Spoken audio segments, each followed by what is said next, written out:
Opening music, la la la, la la la la la. Opening Oh, I can music. give you opening music. Oh, thank you. No, just for Robbie, yeah. It's how much do we owe you? Yeah. We got a copyright strike on PSN this week because of the music used in the Shure advert. Wow. Yeah. Wasn't the sure music that did used it. It was, in an advert. yeah. But to be fair, it Okay. wasn't sure. It wasn't sure that did it. It was the Dickbot. publishing company of the person who made the music, which wasn't really that great. But yeah, it's all sorted. It's all sorted. Excellent. I think. Well, the saga continues. Of That. Béranger. You didn't find the cable? Yes, found a cable. Well, made a cable even. Plugged it in. Doesn't work. Oh, that's why they left it unplugged. Probably why they left the cable out. Yeah. Oops. not good, is it? So I'm glad I didn't try it in the Hydrosynth because the S-Trig out is producing 21 volt. Oh, Yeah, hello. Not a good idea. Why isn't S-Trig out producing voltage in the first place? Exactly. And why is the CV stuck at -6? I mean, that's a Moog voltage at least. That's a proper modular voltage. Yeah, but not on a CV, ain't. wow. That is officially sort of. I mean, yes, that's power rail, so that's beyond what the transistors can ever go to. Yeah, because your rack's +10 or +5, -5. That's that's too high. Well, I fitted my Bode frequency shifter into it today. It's all very nice. We've lost him. Where? Man down. Where? You. Me? We've lost you. Yeah. Oh yeah. Oh, you've lost me to. Yeah. Yeah. You've got Dark There's side. another 3 modules coming this week as well. Come on, the amount of times Ken said if there's a 700 around, it's like we all knew it was going to happen. Kent executed his order, his own special order 66. Yeah. No, it's order 55. Yeah, right. Yeah. I'm done. I'm dead now. That's it. It's over. It's over. It's not, you're not dead. It's just your bank account. Yeah, I don't think the bank account has ever looked as unhealthy. Well, if it was unhealthy is the wrong word. Probably shoot it and put it out of its misery would probably be a better description. So, God, did I get? I got Fiona today. Caught her out. She told this joke. What was it? It was really stupid, sort of like dad joke type thing. What was it? But what was it? It was that shit, I can't remember. So I turned around to her and I said, I went, what does Batman's mum say when she wants to bring him in for dinner? Dinner. Which is exactly what she did. Yeah. So I let her do that. And then I went, no,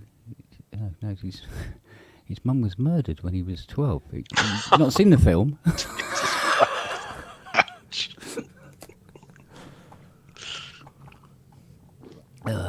Oh dear. Yikes. I love throwing the curveball when you can. I saw a meme the other day which it's got Alfred standing behind Batman and Batman's eating this sandwich or something and he says, Alfred, this is the worst sandwich I ever made.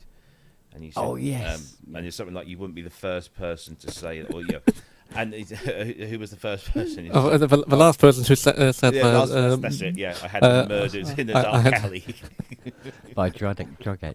by a drug addict. Yeah. Wow. I thought it was rather good. Yeah, so I'll get them. Well, it's either the drug addict or in the Tim Burton one, it's the Joker, right? So. Exactly. My son was apparently thinking about what he's going to go to school in on Halloween, because they all dress up or something. And he wants to go as the Joker, so I said, which one? And he said Heath Ledger. I'm like, oh, Jesus. Everyone would go as the Heath Ledger one. You've got to go as the Jack Nicholson one. That's the best one. No, what you really have to go as is as the George Clooney Batman. Oh, with the nipples and the That's cod proper piece scary. and all that. Yeah, that's proper scary.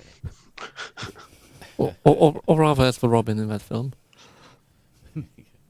Who was that? That was we never saw him. He was the one that was in that film with Al Pacino, wasn't it?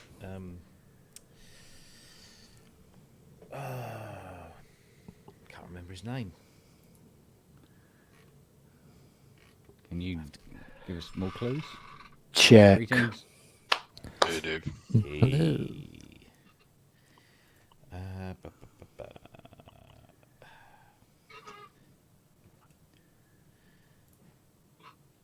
What was George Clooney's Batman film called? Was it Batman and Robin?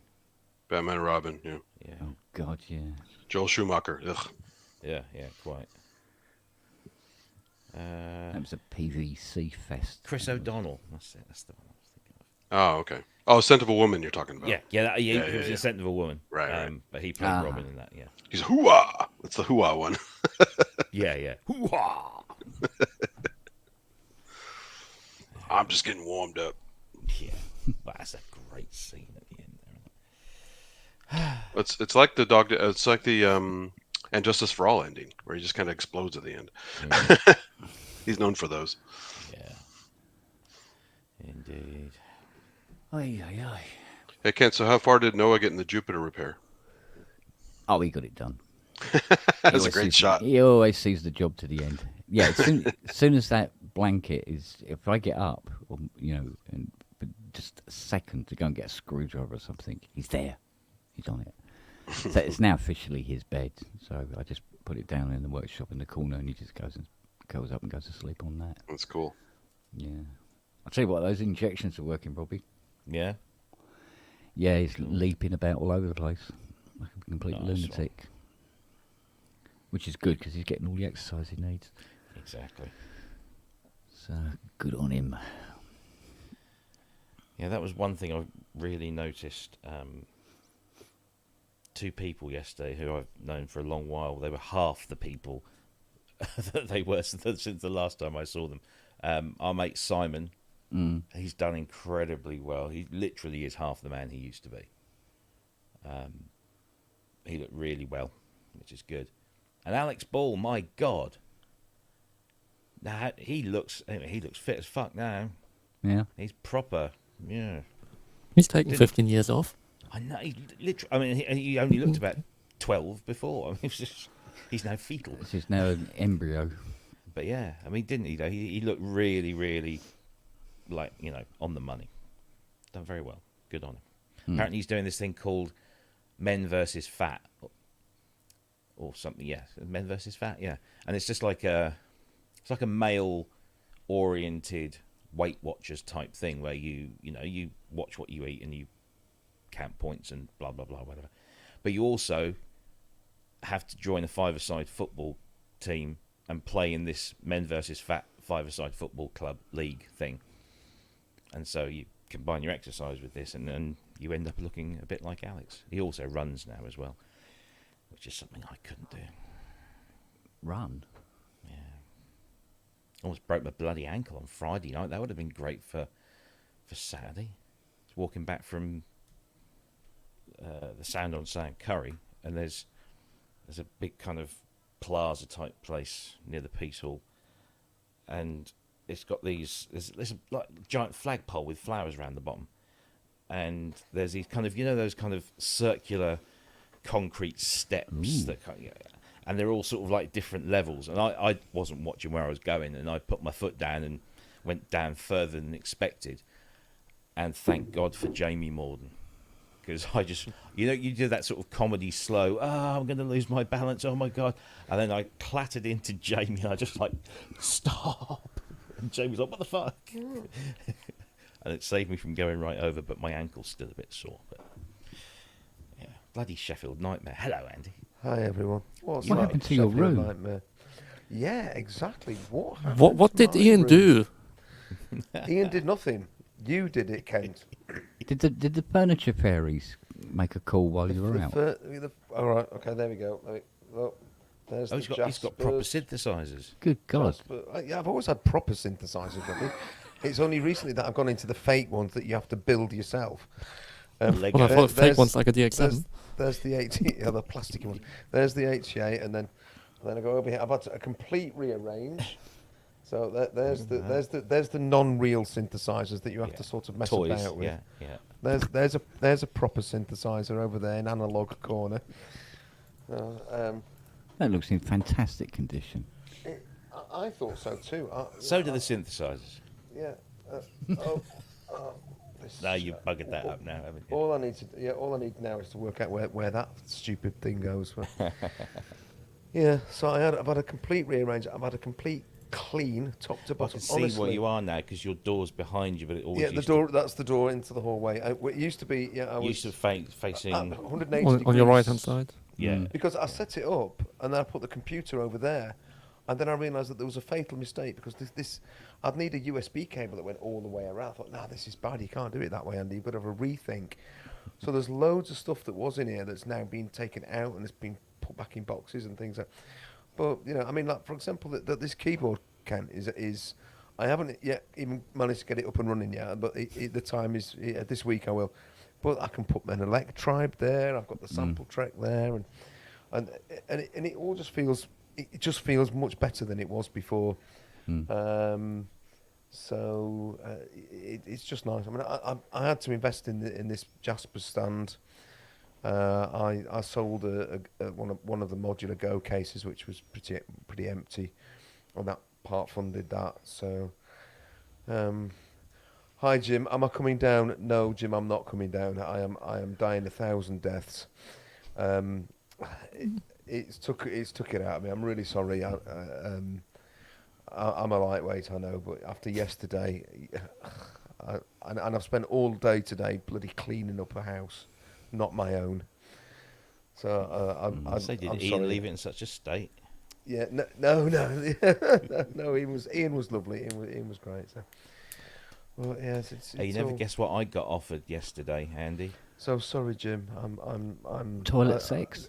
Hope it goes. Sorry, can I just finish? Hope it goes well, James. I hope you have a great one. But no, I'm staying in my little nest tonight.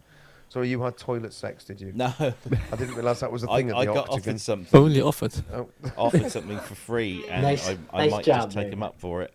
It's probably early. It's back to Some, everybody else. somebody offered me, amongst other things, a KX88. Ooh. Another one. Another one. Because I don't know. Because they You said I've don't got, I s- need to. Well, this person said to me, I've got a TX802, a TX816, and a KX88, and they are literally gathering dust. If you want them, they're yours. I'll take the 816. I'll take the 802. Limits. Did you hear that, Robbie? I heard it. I might not act upon it, but I heard it. No, I know you won't act upon it. No, Twice, but that's all right. What do you need? A 1616. Yeah, that's it. Yeah. Well, actually, we've got another one lined up, so I'll have a 24. Ooh. That's like probably more than Hans That's Zimmer just- ever had. that's- Yeah. That's crazy. It's stupid. Well, It probably I mean, shouldn't you've- happen, but it's like you know when you see your one of your favourite records in a charity shop, you just have to buy it to make sure it gets a good home. Otherwise, it might end up with some arsehole who uses it to make fancy lampshades out of. Can't be having that. And you say you don't prefer FM. Huh. No. Listen, after yesterday's shenanigans, I think a significant proportion of people that came up to me anyway after that said I never knew FM could sound that good. And Yamaha themselves, we went down to when I took the DX7 back to them. They said we had a discernible increase in footfall right Wow. after your thing, Excellent. and they were all going to the DXs That's because awesome. obviously they didn't have any montages there. I don't know what's been said already, Rob, but can I compliment you and Manny on a brilliant presentation. It was Thank you. excellent. I'm not just saying that because we hopefully we can say we're mates, but it really Toilet was. sex. Hopefully, It was really shut up. It was No, the toilet sex was the guy that accosted Jim in the street outside the restaurant. That was just Oh, so yeah. funny. Whatever. Sorry, Oh, yeah. sorry, Jim. How No, sexy you are. no, it was just so. Honestly, it was just so funny. Oh no! And Andy's Anyway, like, yeah, what, my chopped liver? yeah, well, not wrong. I went, yeah, what about me? I'm here. You're very sexy too. Hi, I'm available. No, it was just one of those moments. You couldn't script that sort of That's thing. a brilliant. Oh, mate. It was a Well, yeah, really good well done, Robbie and Manny. It was excellent. It was a good. I'm really looking forward to seeing it come out on the Sound on Sound channel. It Courtesy will, of yes. Jamie. Yeah, Jamie's going to sort that. I only half caught the thing. What did you throw yourself into Jamie's loving arms for some reason? Did you? Or? No, we were Toilet walking back sex. on Friday night from Akbar's, and you know, as you're walking down towards the Novotel in that direction, you've got the it kind of opens up into a big plaza, and there's lots of steps either side, and every evening there's a bunch of people on there trying to convert you to Jesus or something, and there's a big flagpole. It's right by the old Sheffield Waterworks, which is now a big pub. Yeah. Yeah, so there's a massive, great flagpole, and around it are these kind of circular steps, but they're very They've sort all of shallow. redesigned it. And I didn't, All I around wasn't looking Charter where I was Square, going, yeah. and I put my foot down, and it didn't stop when I thought it would stop. And then I did that kind of comedy slow mo, and then Jamie, bless him, was right there, and he saved me from going arse over tit. But Oh bless. yeah, bless him. That could have been nice. It's not hard. I used to run. I tore a medial meniscus once running, and never got to run again. It's No idea where that permanent is. damage. The giant cartilage cushion in your joint in your knee. That's Okay. called the meniscus. And if you tear it, it's like permanent damage. You can clean it up, but you can't really ever be the same again. Right. So you get condyle on condyle action, and it hurts. It's a pain in the ass. So not good. My ankle was a ickle bit sore, but that was the. Oh, David, what are you wafting? Ooh, Look it's at wafted. Oh, well, that's bizarre. that one of those That's Lego a blocks beefy again? thing. What is it? It's a It's a Lego. Shut it's up, a, Robbie. it's a frequent yeah. Please, yeah, toilet sex. Yeah, That's what toilet sex looks like. That's a name for a That's band, how you isn't shut him up. You just go toilet sex. Then he it? just Great name for a freezes him. band. It's a Ladies and Freak- gentlemen, it's a frequency shifter, but toilet sex. I never get. frequency shifter. Look how thick it is. It's got It's like- massive. I mean, the dub for one's expensive. I mean, so It barely fits in anything though, but it. That's it not a will Lego fit. block. That's Duplo. I got a bowed one. Yeah. Oh, you did, yeah. You've got a Oh, Boda. did you? Yeah. What are the bearing about? I would have got Right. that. Yeah. That don't bode well. I have the audio damage one. That one's really good too. No! Oh, my thing's gone to sleep. Sorry, can't now. This is. Oh, I'll tell you how Keith in bad I've Watford- got it. Keith in I bought Watford's got 3 two bowed modules, but I ones. couldn't tell you what it was I bought. What have I got? Oh, that's normal. The bearing of border frequency Stuff shifter. to start showing up. You're like, wow, Totally did I lost order him. that too? Oh, cool. It's like candy. It's really bad. Yeah. Have you worked out how to take those blanking panels off yet, Ken? Yes. I Who's had got a to. sheep?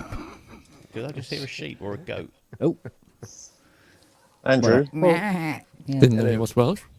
Goose chair. Andrew, what have I got 2 of? The Ears. bearing a frequent border frequency shifters. Only No, I two. haven't. I did order another one, and Kent's got it. Oh, I see. Right, Kent's got it now. Okay, fair enough. Yeah, Was that the one that right? arrived. The one that arrived at Kent's on Saturday was from me. Oh, you Was it? gentleman, you. Yeah, if you check if you got an invoice with a different delivery address and billing address, that was from me. Thank God for this. I thought I'd lost my fucking mind. I said, did just people randomly send you bowed frequency shit?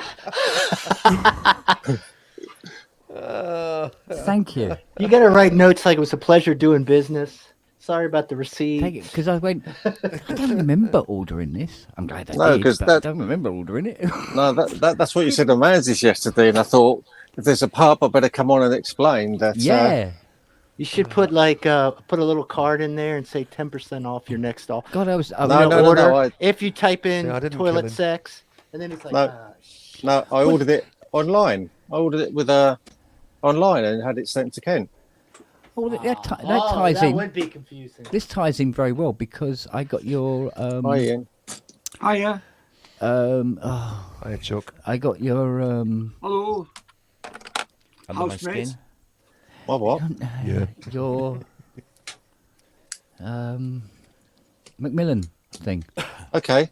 Yeah, it's boxed up. All right. Okay. We got But yeah, Ken, you enjoyed that System 55 so much that I honestly think it was worth buying it for you.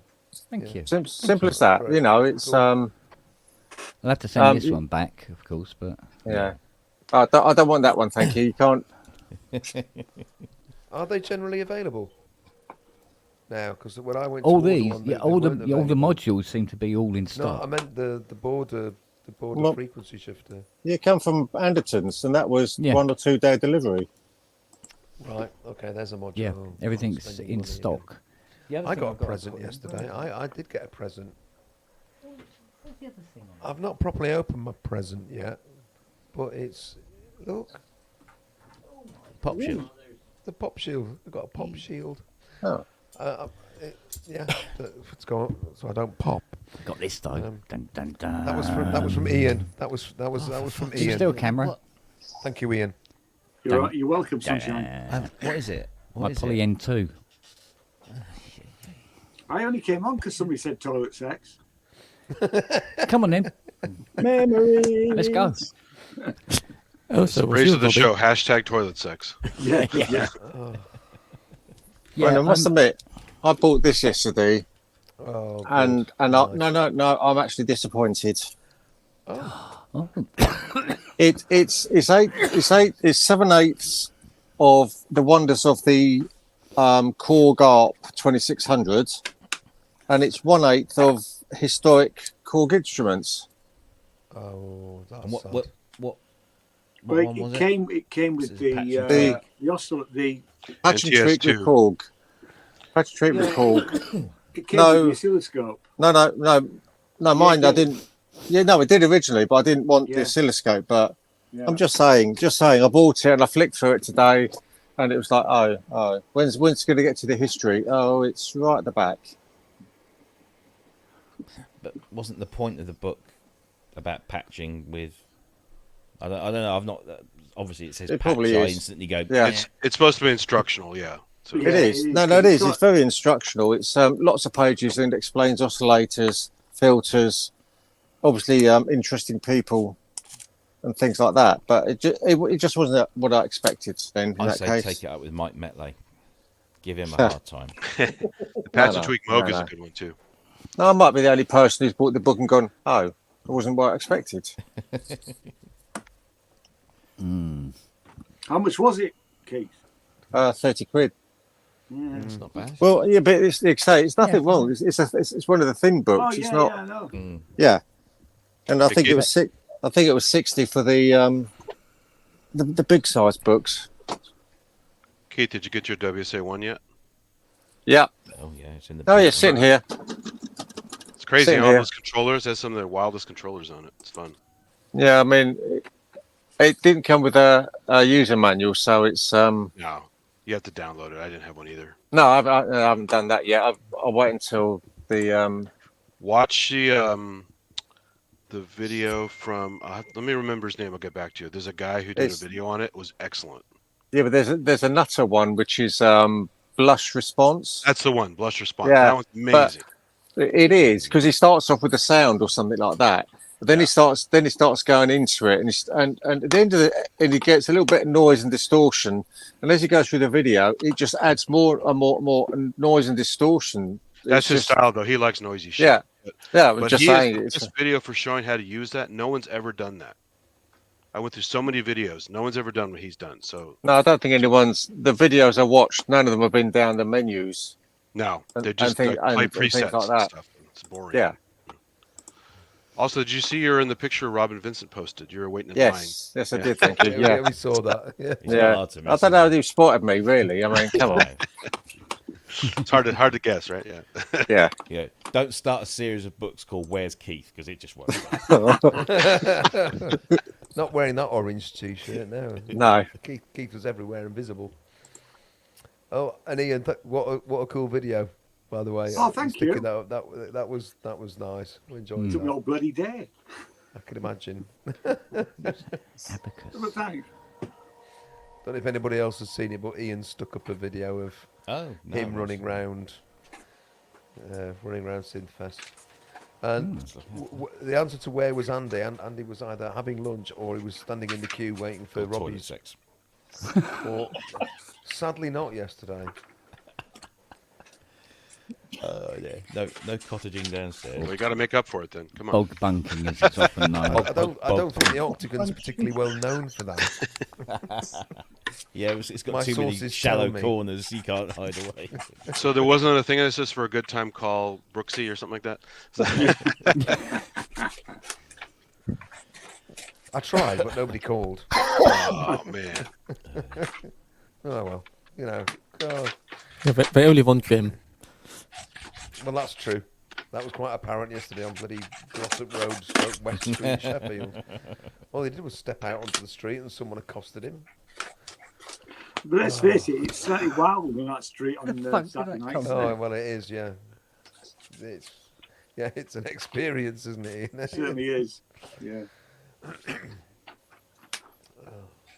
So you should wear orange. No one approaches you at all. I just had to reread this comment from Culture Ghost because I completely misread that. Especially after the toilet sex thing. Yeah. Anyway, yeah. Robbie. Fucking hell. I'm not. Culture Ghost, you're off my Christmas card list. Have you got one? There's a list. No, There's a list. I don't do Christmas cards. I had a list. People asked me at the meal, didn't they? They said, as a school teacher, have you got a register handy? I went, Yeah. yes. He's on the register. Oh, no, don't say things like that. No, Sorry. Robbie, that's dangerous talk. I know, Oh, God. No, but I did. It's all right. I only have to delete shows when Ty's been on them. No. No, that's not strictly true. Really? Hey, and guess what? Guess what, everyone? Alex Ball still owes me a £5. Oh, no. You charge? I didn't know you charged. Not really, not for that, no. Oh, okay. Yeah, Ty created some sample material last time. I think he was unhappy about it, so.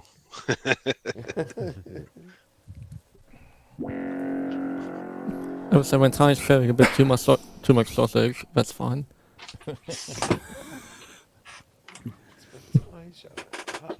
No, I don't even... Stop it, Robert, please.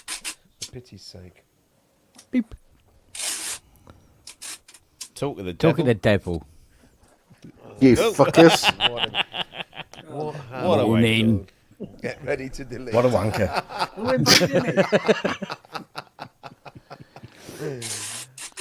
Yeah, if you stop the show now, you don't even have to delete it. Just stop the show.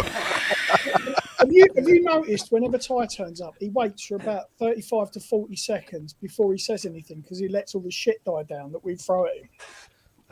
A trained and seasoned performer.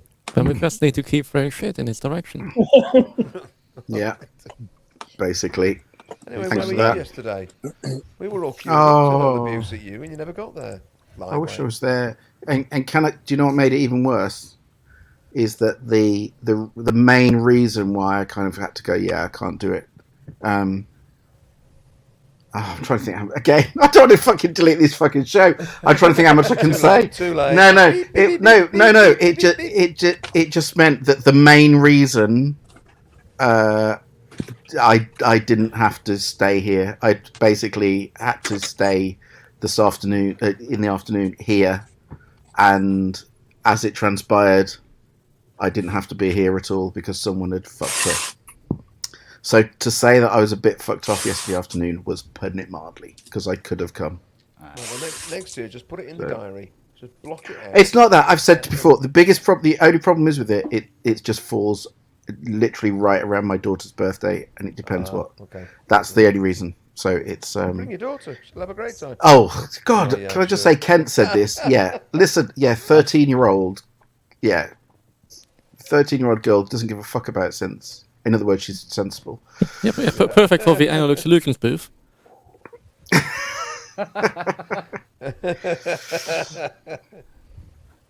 Anyway, was it good? I mean, I've been looking at the pictures and it looks like it was. Everyone had a well of a time. Yeah, it was a good day. Oh, If you can wangle it somehow, you'd enjoy it. You really would. I know. Genuinely, I mean, I did say this. I did have every intention of trying to get up, and it was all looking. At one stage, it was looking like it was doable. Then it was looking like it was difficult, and then it just suddenly became impossible. And okay, well, next year there's also Bristronica. You can get to that because that's nearer to you, isn't it? It is, but I'll be honest with you. I'd rather do Synthfest because Synthfest isn't just about modular, really, and I get the impression that the Bristol one is Bristronica more. wasn't. Okay. There was modular. I mean, and Synthfest there's a lot of modular, but it's. Yep. I mean, it's a similar thing. It's actually the difference between the two, having gone from gone from one on Saturday last week to Synthfest this week, was the level of organisation. Now Synthfest felt slick, and Bristronica felt like a music festival, and actually different vibes, but equally lovely. You know, I enjoyed Bristronica. I enjoyed the fact that they got live music going on, of which there was none at Synthfest, which is a real sore point. I think that's I mean, Robbie, I know you've explained to me the situation behind that. I know. But there was live music. There was a good 5 minutes of live music in the seminar room. Well, you pressing play. Well, you pressing play on the QX1 and then standing there like this. All I know is I just want to avoid all the fucking modular wankers. That's all. So it's just wherever they're gonna be. You've just insulted half the audience, Ty. You know that, don't you? So Yeah. And your point is. I mean, Ty, you're technically Actually, a modular wanker as well. So Yeah, but I didn't say I wasn't. if you come to Synthfest, Ty, all you'll do is go around and go, I got that, I got that, I got that, I got that, I got that. Oh, this is only the Mark II. I've got the Mark III now. Yeah. No, it's no. I wish I had been there. Joking aside, I wish I had. No, we wish you'd been there too. Actually. But I can honestly say yesterday afternoon. Yeah. There you go. No, yesterday afternoon I was fucked off because there was no need for me to have been here yesterday afternoon. Driven to Sheffield. Would have loved to. Would have welcomed you with something. Yeah, but hang on a minute. But I found out about this at 3:00 in the afternoon, which would then take me 3 hours to get up. The restaurant was open at Yeah, we didn't go into 10 restaurants o'clock when we till left. So hang on a minute. You wanted me to drive 3 hours to go to a restaurant? Yeah, Yeah. So You've done it before. Americans do. What's that? Fuck you. what's not I've done it before. Don't bother, man. He flew over for a restaurant. I mean, come on. Yeah. Well, that's true. Yeah. Bless him. What a gentleman. What Has Manny gone now? Has Manny gone home Yeah. now? Gone to Yeah, he Paris. went this morning. Paris as Yeah. we speak. It's Paris. Yeah. Oh, Get Paris. that's well. I do wish I'd been there, and I'm so glad it all went so well. And by the look of things, your seminar went really well, Rob. It did. Yeah. I'll say. Well, Robbie will say, yeah, but as a member of the No, it audience, did. It was a superb actually seminar. really, it was really good. From an FM naysayer, you've almost got a convert here. God's sake. Just don't ask when MIDI other dark one. side. Yeah. Just don't ask when MIDI 1 come out. 1.0. Oh, 1.0, yeah. Yeah. 1.0, yeah. It's like, yeah. Why? No, Go because on. I was going through my Bit of little a blooper. timeline. I said, of course, in 1982, MIDI 1.0 was announced. And I'm like, MIDI 1.0, it was just fucking MIDI. Yeah. Better than 2.0 though, isn't it? It wasn't 2.0. At least it didn't go ooh. That would've been fun. Did anyone Got a good see the reaction. title of my slide deck before we started? I have to give credit, I think, to Matt for this one.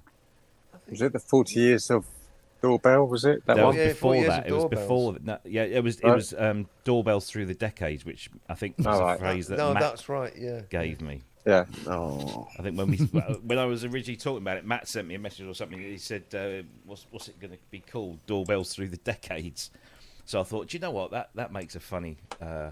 intro. Yeah, so I it's put good. that as the title. So actually, yes, we did. I was there in spirit. You were. We loved absolutely. you being there in spirit, Matt. Yeah. Next year you'll make it in person, I, won't you? I Yes, you spent will. the whole fucking weekend regretting not going. I really did. So yeah, next year for definite. We missed you. We did. Yeah. And Okay, since you Andrew, guys brought up Bristronica, I had to bring up a joke everyone missed from Lady Aptitude last show about it being a show for rabbis using high-tech toys. I don't understand that. I did. The bris, you know what a bris is? Bye. Circumcisions? Oh, Oh, I thought it was a So- good joke, but bris. And we've all just It's withdrawn lost just in a little translation. Yeah, exactly. I was sitting here Just got cross-legged a anyway. little sport. Just a little snip. and Did you get next year, chance? no, Did- go Ty. No, I was going to say, did you get a chance to play the Maximus? Oh yes, And You could- what do you yeah, think? fine. Sounded amazing. rubbish. very, very Too expensive. No, I I'm not going to argue with that No. Yeah, I know. Yeah. I had a good little about the play with expensive bit. it, Yeah. before the show opened. Had a little chat with Tom and Simon and showed me a few bits, and yeah, it is great, and yeah, I could get He's lost in superb. that for a long, long time. You can understand the appeal. Yeah, so when we come over, I'm not leaving. Okay, I'm Not staying. without it. You're taking it home, Rob. Robbie's going to steal it from you. He's going Steal that. to sit in the car while Kent goes in.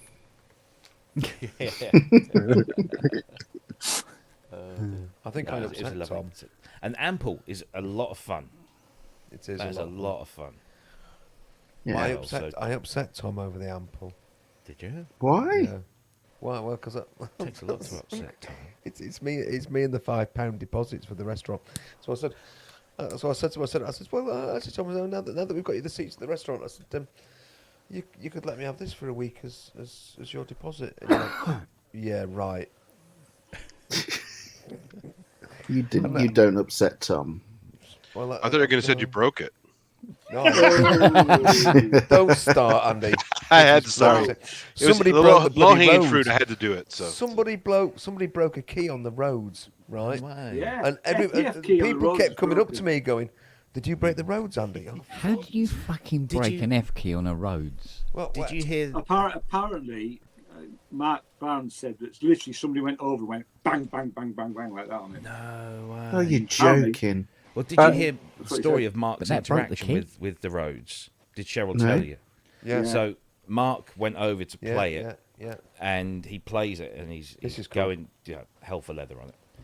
And then he gets up and he goes outside and he literally starts crying because it moved him so much. He felt at one with this thing. He just was so incredibly emotionally moved by it. So Cheryl's like, "Fuck, I'll buy you the fucking thing." So, Oh. Yeah. So, yeah, is yeah. that what? Yeah, you know when you Oh, that's you know, what you have to do. Okay. Yeah, yeah. be with Cheryl and Cry then your eyes cry. out like a big Yeah. babby. Sorry, Because Mark. I got all the fucking But it worked. questions, didn't I, when I got home? Because Dave posted this picture up on Facebook. Yeah. And my missus is like, "Who's that?" It's Cheryl, don't worry. I was the one in the long line of people that she was draped over. Oh, we And I mean that in the nicest possible way. She's like, Cheryl and Yeah, Mark, exactly, weren't they yeah. great fun? Oh, They were love great meeting fun. Cheryl and In Mark. fact, apparently, I have to bring Jane next year. Good. Jane has to come to the Synth Fest next year. I've told her already she's coming. Yeah, and of.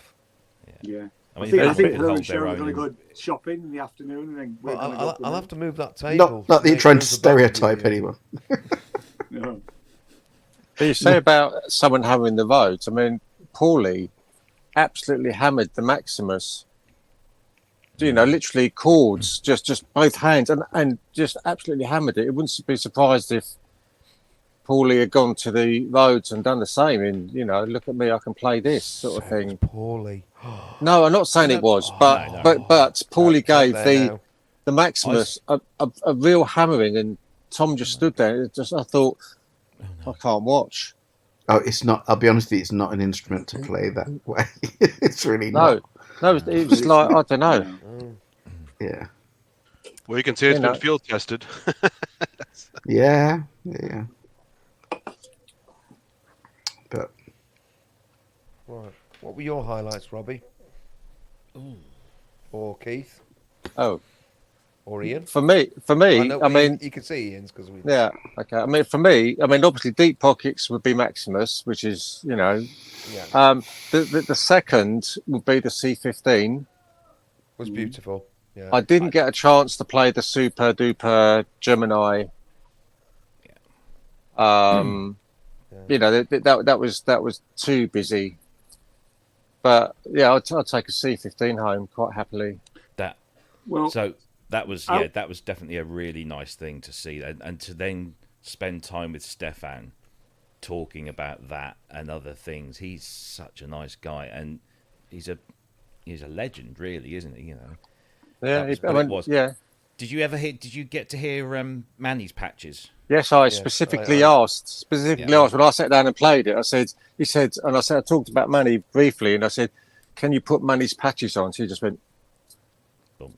Thank you very much. Yeah. Very similar. I did the same. I sat down and was playing it, and he said, "Do you know anything about this?" I said, "Well, yeah, I do a bit." I said, "But really, I've been sent over here by Dr. Manny Fernandez."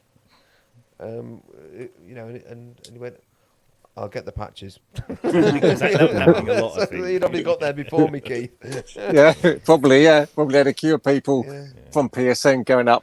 But I mean, Manny patches. Regardless of that, the actual thing itself is. Doesn't it look smaller in real life than you think? No, I was actually yes. Yeah. I mean, don't be. This is silly, but I did an octave count. Honestly, I was going. Yeah, and I go, oh, it is a 5 octave. I know exactly what you mean by that, Robbie. Actually, yeah. But the whole thing, the feel of it, whoa, what a beautiful thing. what colour was the one there? It was Like the light Light, coloured, yeah. like a pine. But it was just regardless, it was beautiful. No, it's just that one actually looks a bit smaller than the black one. It physically looks a bit smaller. It's exactly the same, but it just psychologically it looks a bit smaller. I really did try. I went 1, 2, 3. Oh, it is a 5 octave keyboard. I can't remember what colour because Manny's having one built for him. Purple. Purple. That's it. Purple one. That's gonna be amazing. So he can put his bearing at edge on the side of it and it'll match. No, sorry, heretic, shut up. Well, I would have bought the little Yamaha finger drum thing if you'd have sold it to me. That is really good. It was really good, and I'm definitely one of my highlights. Get a Terror. I'm definitely having the Terror. Yeah, there was two or three of those around, weren't there? Sorry? Yeah. There was 2 or 3 of those around the Yeah, hall. There were 2 or 3 around. Two of them. Soundgas had. Are you just waiting for close it? to even. Are you just waiting for it to come in though, rather than direct? I'm going to buy it through probably Andertons or somebody, not Gear for Music. No. But I'm going to leave it till near Christmas time. They might drop the price a little bit after a while. No, they won't. No, Fucking hell. I noticed this thing's more expensive than what I paid for it. Is it? Everywhere now. It's gone up. Yeah. Is it? Oh, well. Look Yeah. at you. Well done. Between 50 and 100. Can I just say? Can I be really? I know everyone's singing the praise about that 55, but can I just be the little bastard in the room? You are always. Okay, the big fat bastard in the room. Then Go on in. when you put up those, because I saw the show when I was working Yeah. yesterday. When you put up the oscillator, the raw oscillators, it doesn't sound like a 55. No, it doesn't. It doesn't sound like a 55 at all. I'm not saying about the rest of it, because you can't really tell once you start plugging stuff in. But from the raw oscillator point of view, it sounds fuck all like a 55. Mm-hmm. Just nothing like it. It's just got no bollocks at all. And I know you're exactly right, Kev, what you said about it doesn't do it naturally, and you have to kind of you have to coax it out of it. Yeah. But I mean, basically, a 55 oscillator. You plug a 55 oscillator direct out to a desk. Fuck me. Yeah, you can lose windows. The depth and the weight to it is just fucking awe-inspiring. It's got such a load of bollocks. Well, the good news is he has space below to add things that have balls. So Yeah. Yeah. Fatten it up. You can fatten it up. I know, but buying something because you've got space below to make it sound good doesn't really... Well, I mean, that's from what you're saying, that's what you have to do. So. I think the point is, though, is because it's already in the world of modular, shall we say, it is already very cheap. At least you can get on the bandwagon. No, and then absolutely upgrade as you go along, kind of thing. I suppose. I'm going to take everything, every bit of me that how I feel about certain manufacturers, taking all of that out of the equation. For the money, it's great. It's absolutely great. But it's the fact that and it's not just you. It's just everybody that's buying it is suddenly referring to it now as they've got a System 55. That's what they do. It's what everybody does when they buy a I know, but this is what I'm saying. Everybody's saying they've got a System 55, and you sit there going, "No, you fucking haven't. You absolutely haven't got. You've got a great, very good, priced modular. I know, not the most adventurous modular, quite a limited. Say again.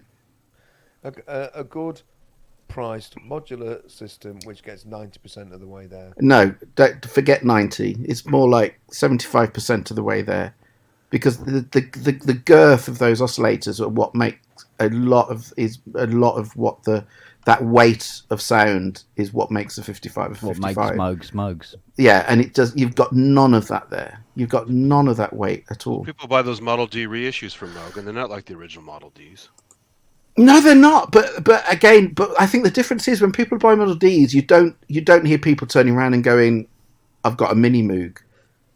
Do you know what I mean? It's just, I don't know. Look, it's great for what it is for the money, but it's not a 55. It's like Andy's got a Pro One. They do about, I think it's about 10 volt waveforms on the VCOs. Yeah. So, and that's still a third less than a standard.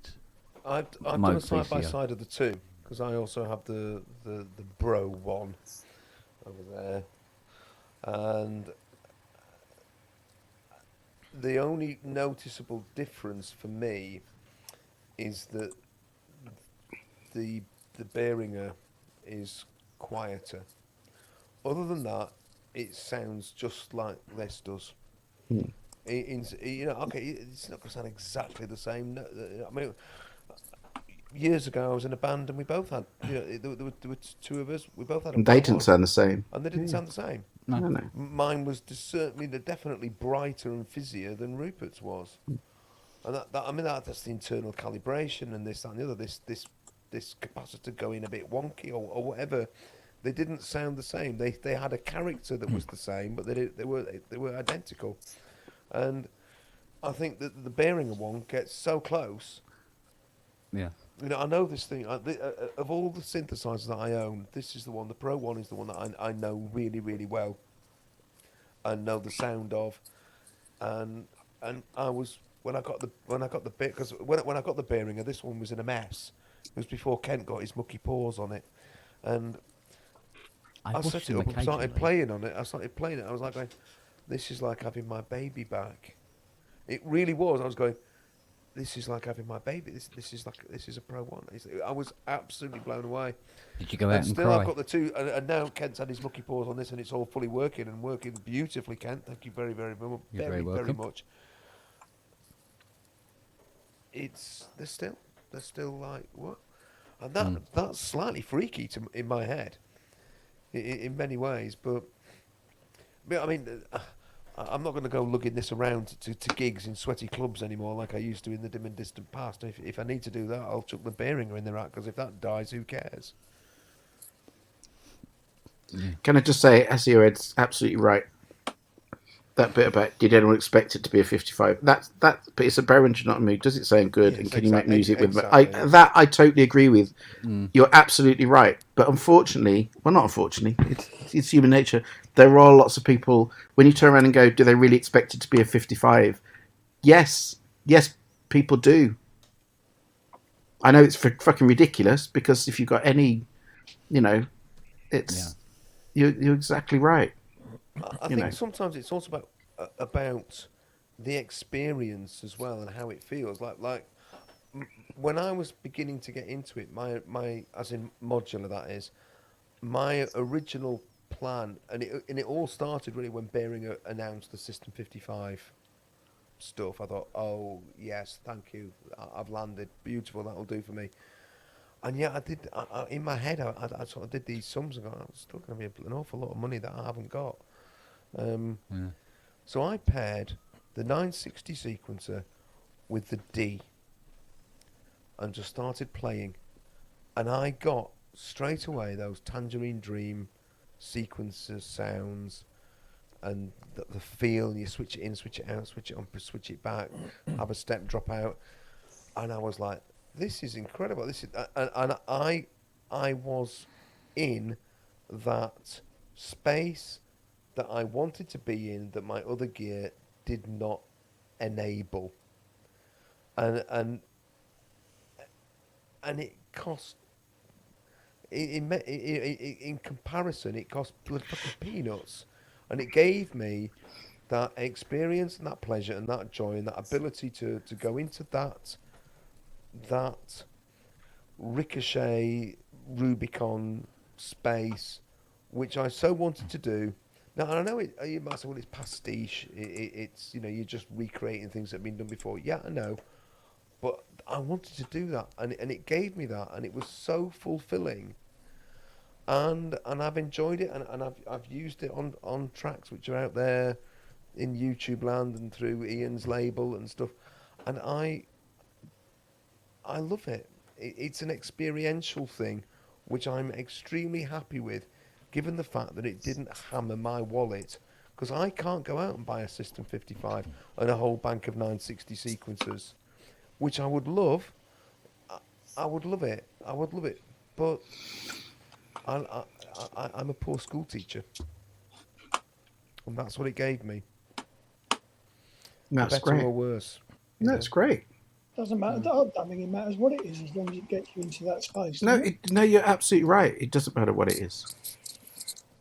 When I sit here with the 2500 series behind me and the System 100s, and I don't expect it to sound like an ARP or a Roland, but as a system, I think it works very well.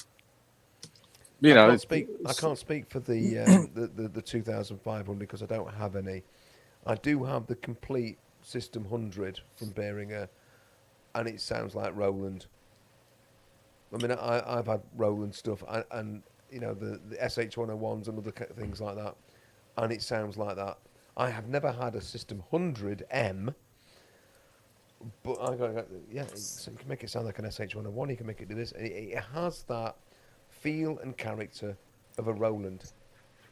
It's like, at the end of the day, Wagyu's right, because Wagyu turned around and said basically that he'd rather trust people like Starsky's kind of opinion, people who do in-depth stuff, rather than mine. And he's absolutely right, because my views are so incredibly skewered.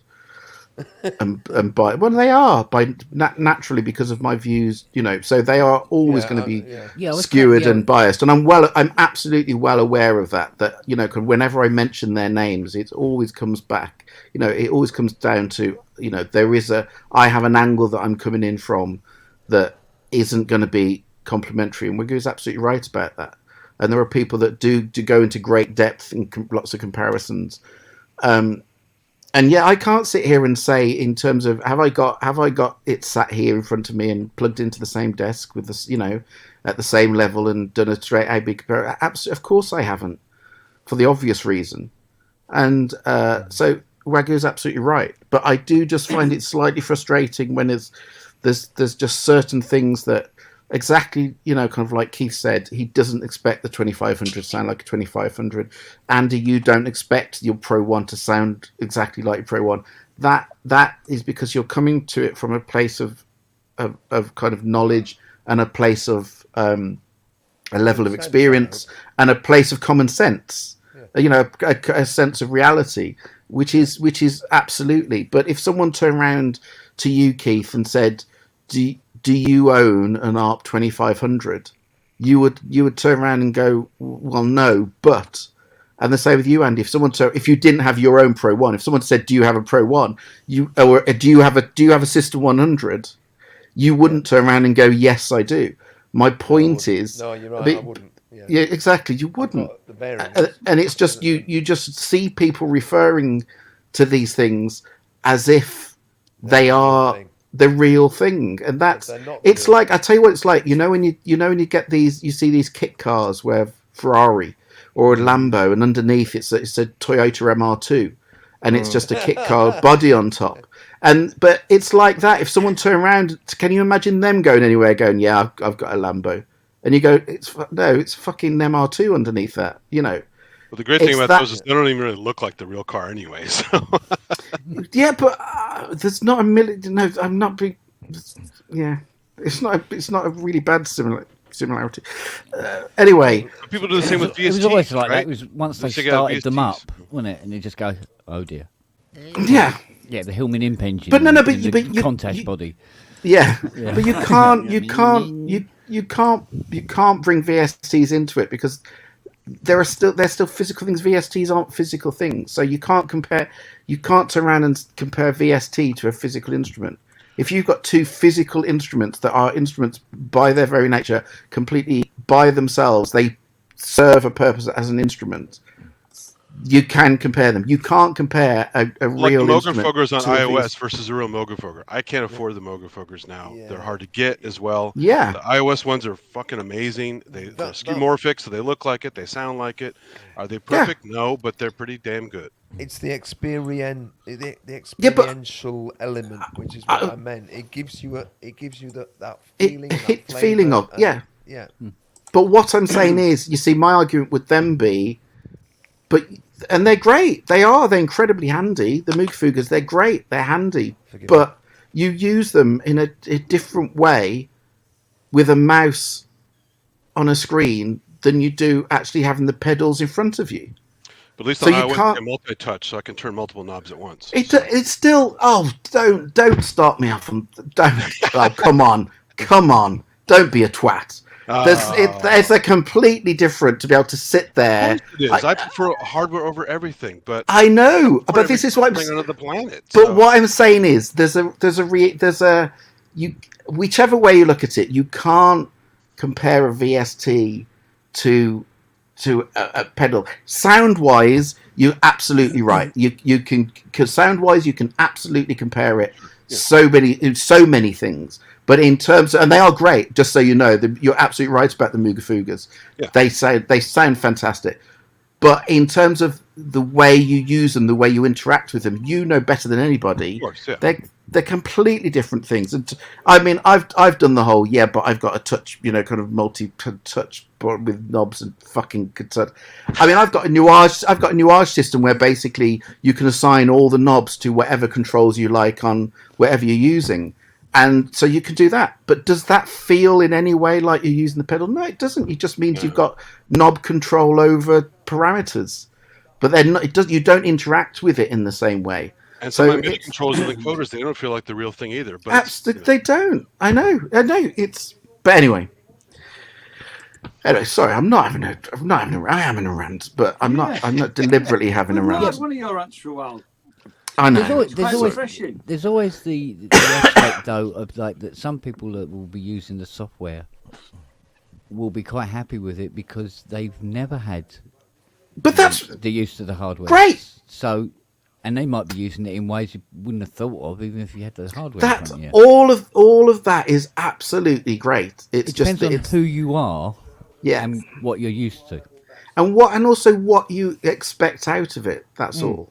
But I'm just saying, from a sound point of view, and it's the same. I'm going to sit here now and go, when people start saying, you remember the whole shit about VSTs never sound as good as hardware and all that kind of thing.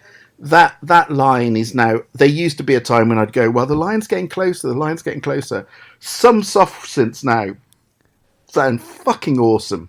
Yeah. And I don't care what they are, whether they're soft synths or Like hardware OBE. synths or yeah, like OBE. And it's just, and there's a new one coming up, which I can't talk about, but another GeForce one, which is fucking amazing.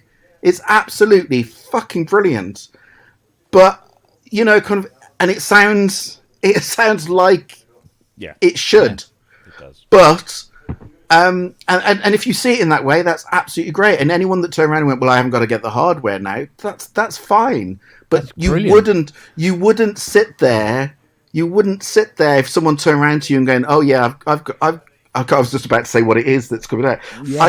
Well, like, delete. yeah, exactly. Sorry, no, not doing it. So let's go back to the OBE. So no one would turn around and go, "Oh yeah, I've got innate voice."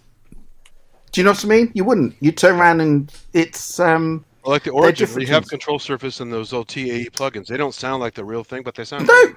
but they sound great. Exactly that. So, I must but say, anyway, even when we did the unboxing, and one of the first things I did was check to see how large the waveform was coming from the VCO. yeah. And I'll be honest with you, I was hoping to see more than 2 volt. Yeah. I was hoping to see maybe 5, but Well, on a 55, is it 15? yeah. Yeah. It's about the same as on a mini. Ken, can you explain the concept of the voltage on the waveform? Because you mentioned this and I don't understand. All right, imagine When you got your sawtooth. minus 12 to plus 12 and things happen and there's a Yeah, well, you got your sawtooth, right? And when you put it on a scope, it'll tell you what voltage is creating that waveform. So it's how much drive there is in it. The higher the voltage, the bigger the waveform gets. Yeah, quite. The louder it is as well. The more power. So when you get a waveform that's 15 volt from top to bottom, you got something that can fracture a cow's pelvis at 400 yards, essentially. Right. So the VCOs on this are not loud. They're not. There's no grunt behind them. So they really need to be preamped before you pass it on. Is that because they're Eurorack level? That's part of it, yeah. Because if they, I'm sure that if Behringer wanted to make them actual clones of 921, they could. But It's just a matter of it has to electricity. work within the confines of Euroracks, Yeah. plus and minus 12. Because some people will be sending those oscillators not necessarily into the rest of their System 55. They might go into something from Make Noise or Yeah, but I've had to keep the Malaco or waveform power down, otherwise it would be slamming into all these other modules. right. Yeah. Right, and there'd be distortion and all sorts of shit happening all over the place. You wouldn't hardly be able to use it. So So they've had to Behringer themselves, by the nature of Eurorack, have had to compromise on what those, in inverted commas, cloned oscillators can do. yeah, Because if they're not Yeah. doing the same thing, they're not yeah. clones, are they? But but you see, like what Ty was saying is right as well. Yeah. From the point of view that, if you take one of these out of the box and put it together, turn it on and go, right, I now have a 55, and I'm going to be able to do all those things that people used to do on 55s. Yes, you can do the process, but it won't be the sound. And if you think you're going to get the sound of a 55, you're tripping, man. Because there's a reason that this is 1,500 quid, and a real one is 150,000. Yeah. Other than, there's a percentage of that is romance, Well, yeah. rarity, and all the Can I rest. ask Ty if Ty's ever played or used any of the AJH modules? No, I've heard about them, I've seen about them, but no, I haven't. So no, I can't. I was wondering, 'cause, sorry. I mean, their systems are really beautiful, but I mean, they are Moog inspired. They're not trying. I mean, okay, they've done the the mini mod, as they call it, the modular mini Moog and things but each one is a separate module and you patch it all up.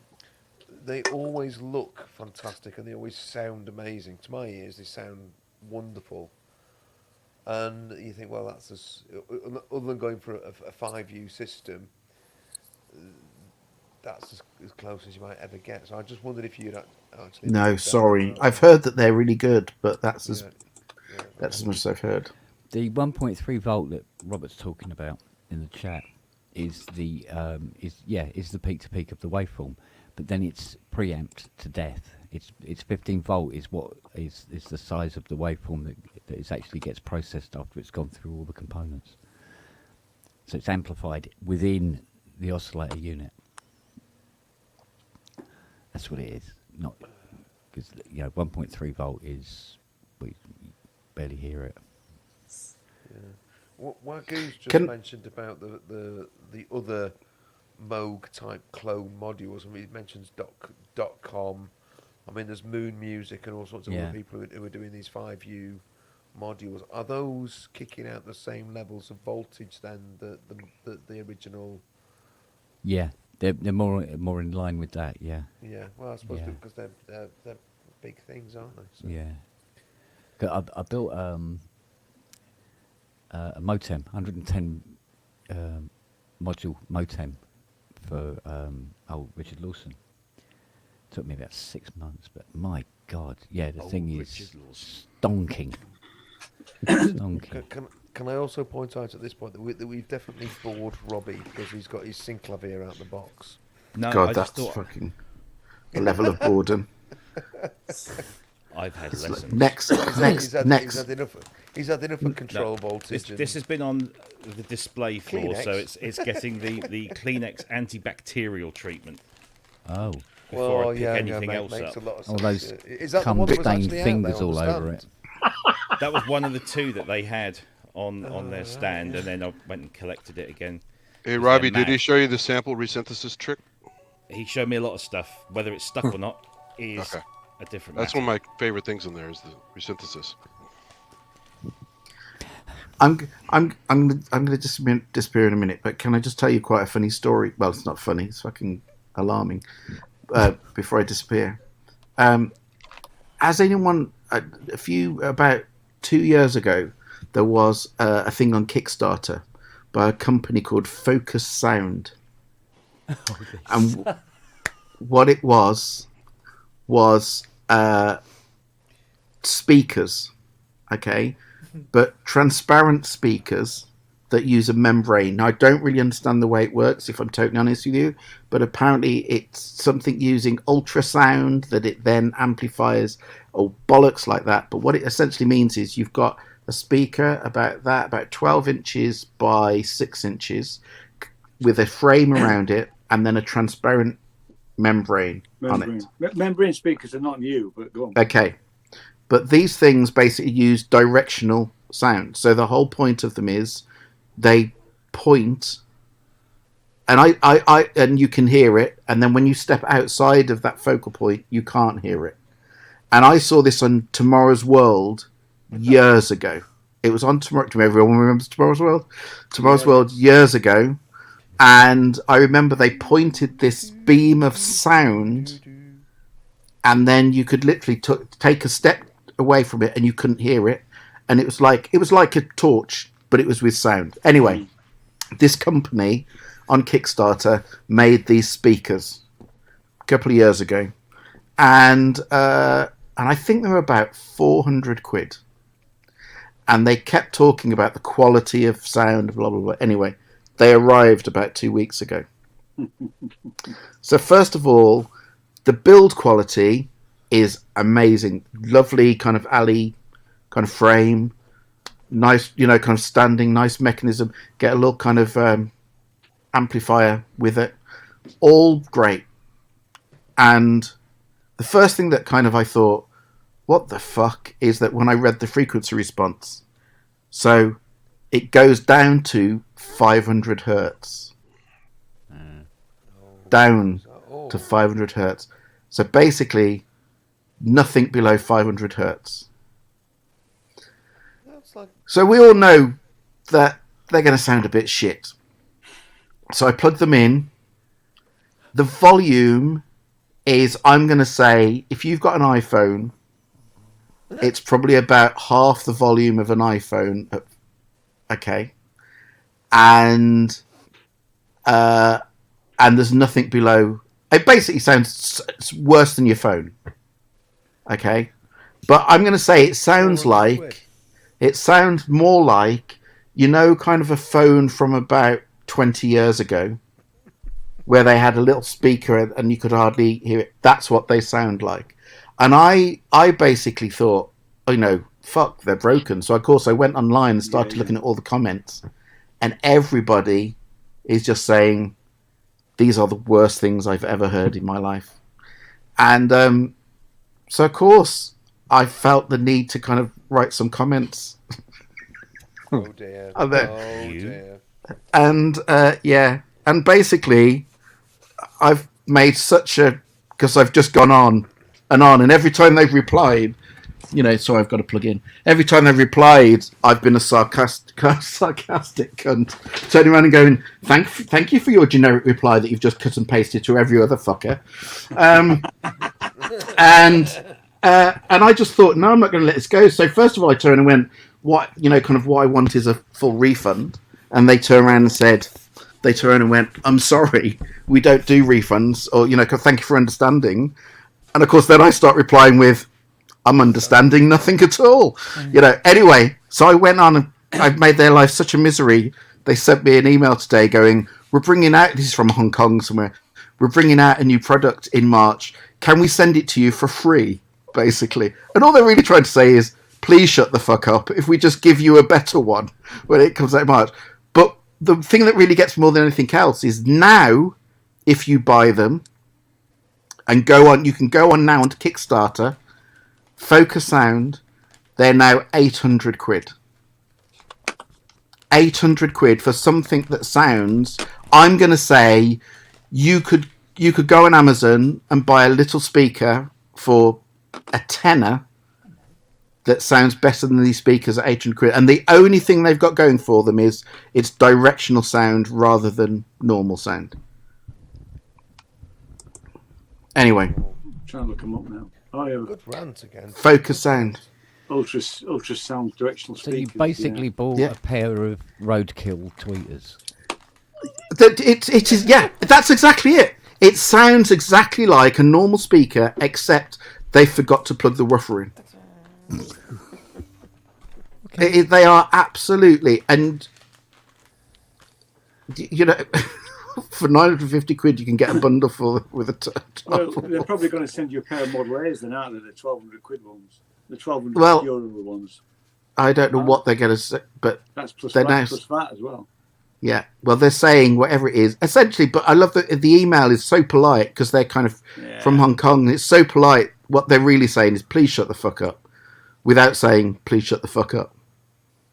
So I'm now thinking, do I shut the fuck up or do I just carry on for the amusement of it? Because I'm actually quite enjoying it, really. Currently, our team is comprised of more than 100 employees. 15% hold PhDs.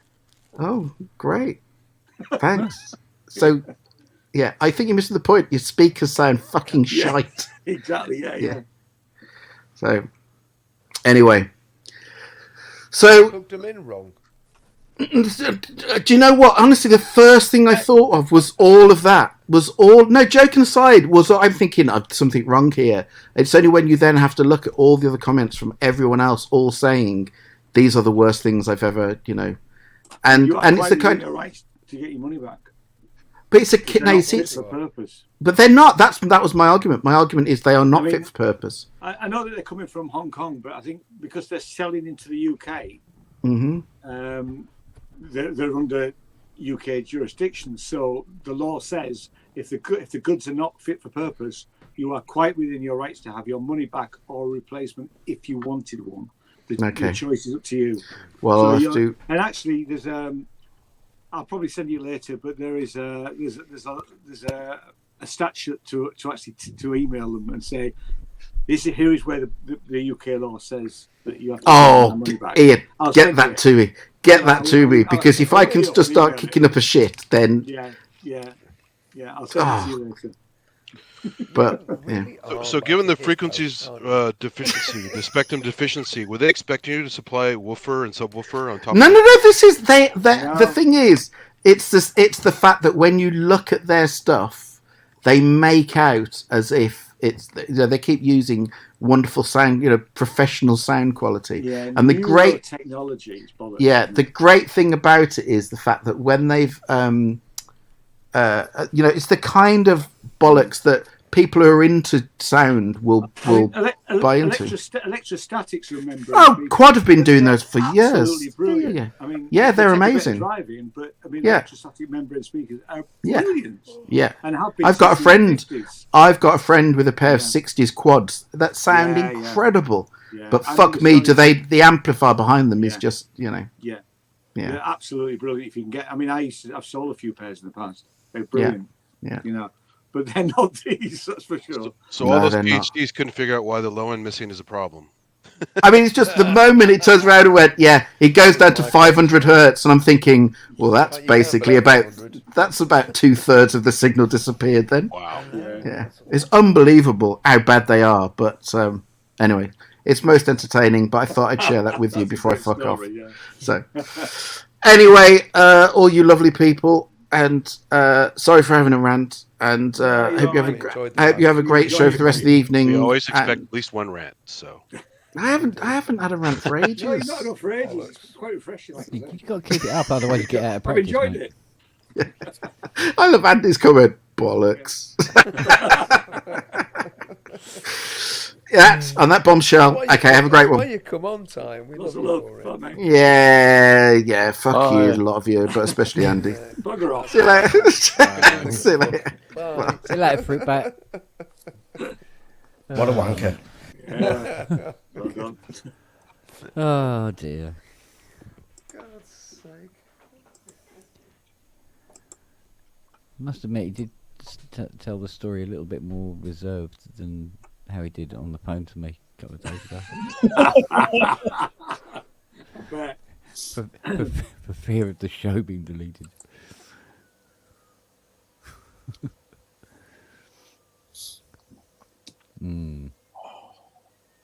Boop. Oh, Robbie fucked off. Yeah, I think the regen broke his system. Don't clean your trackpad when it's pointing at the You disconnect soppy button. dick. Wonder if someone had toilet sex with it while they were there.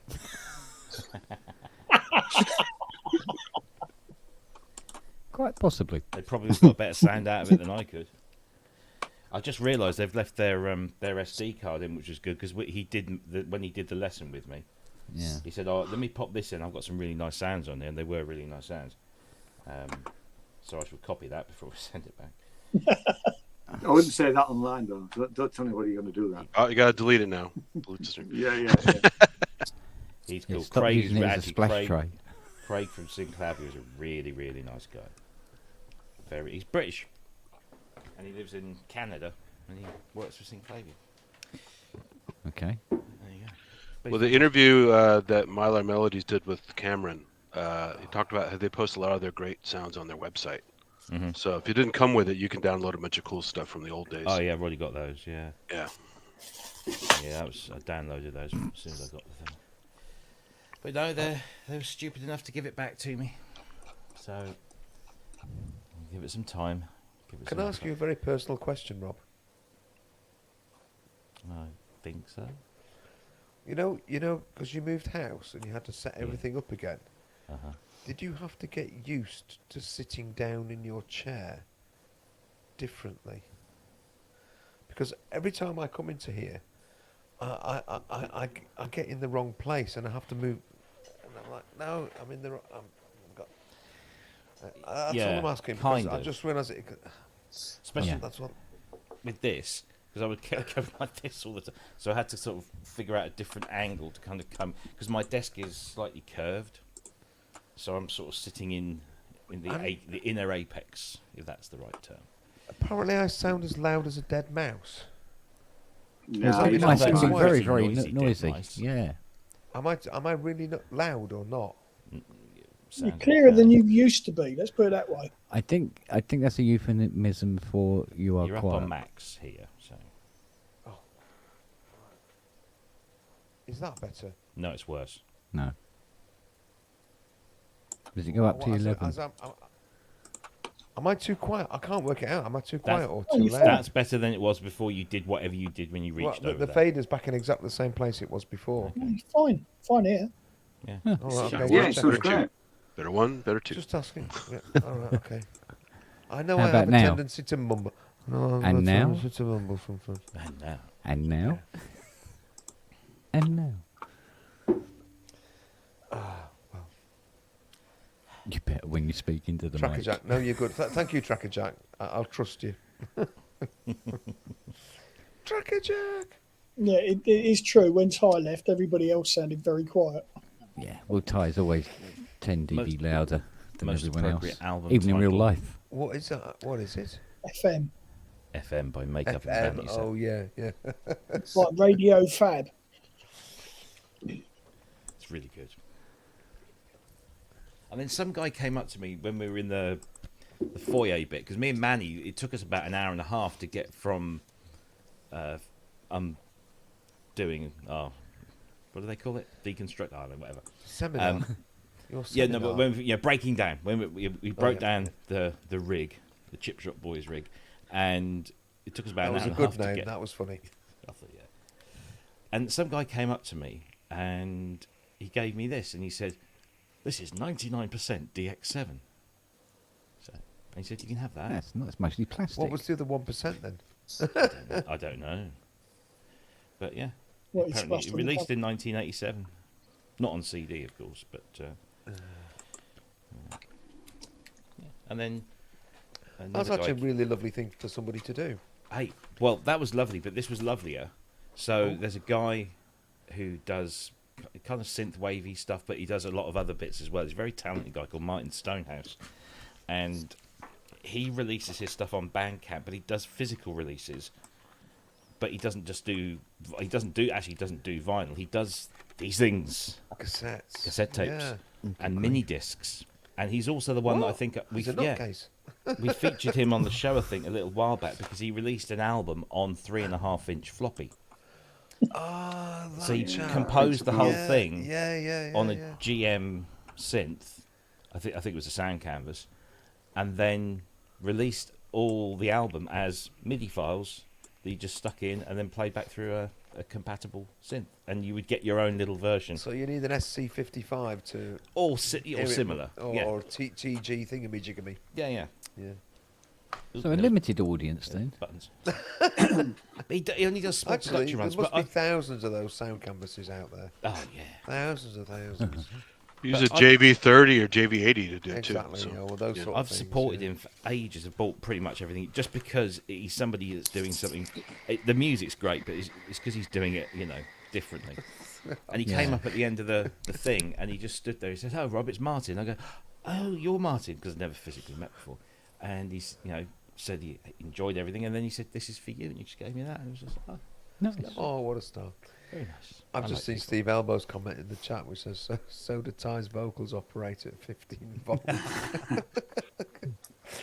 Yeah, I've just Oh. found that stuff. It's the Consumer Rights Act 2015. No, really, he needs to say that he wants to send it back within 30 days, which I'm sure he will, and they will give him a full refund. But if they're in How Hong to get Kong, how through. does that protect? Do you guys still have Sorry? connections with Hong Kong? Because technically, is it sold in the UK? Who's selling it? Because this They're whole selling distance it into selling the things- UK, so it comes under the UK law. I mean, the question is, does he have to send it back, or will they take it back? Mm. Will they pay for the shipping back? And that's the only real problem with buying outside of the UK, is about getting it back. He may need to send it back and pay for that.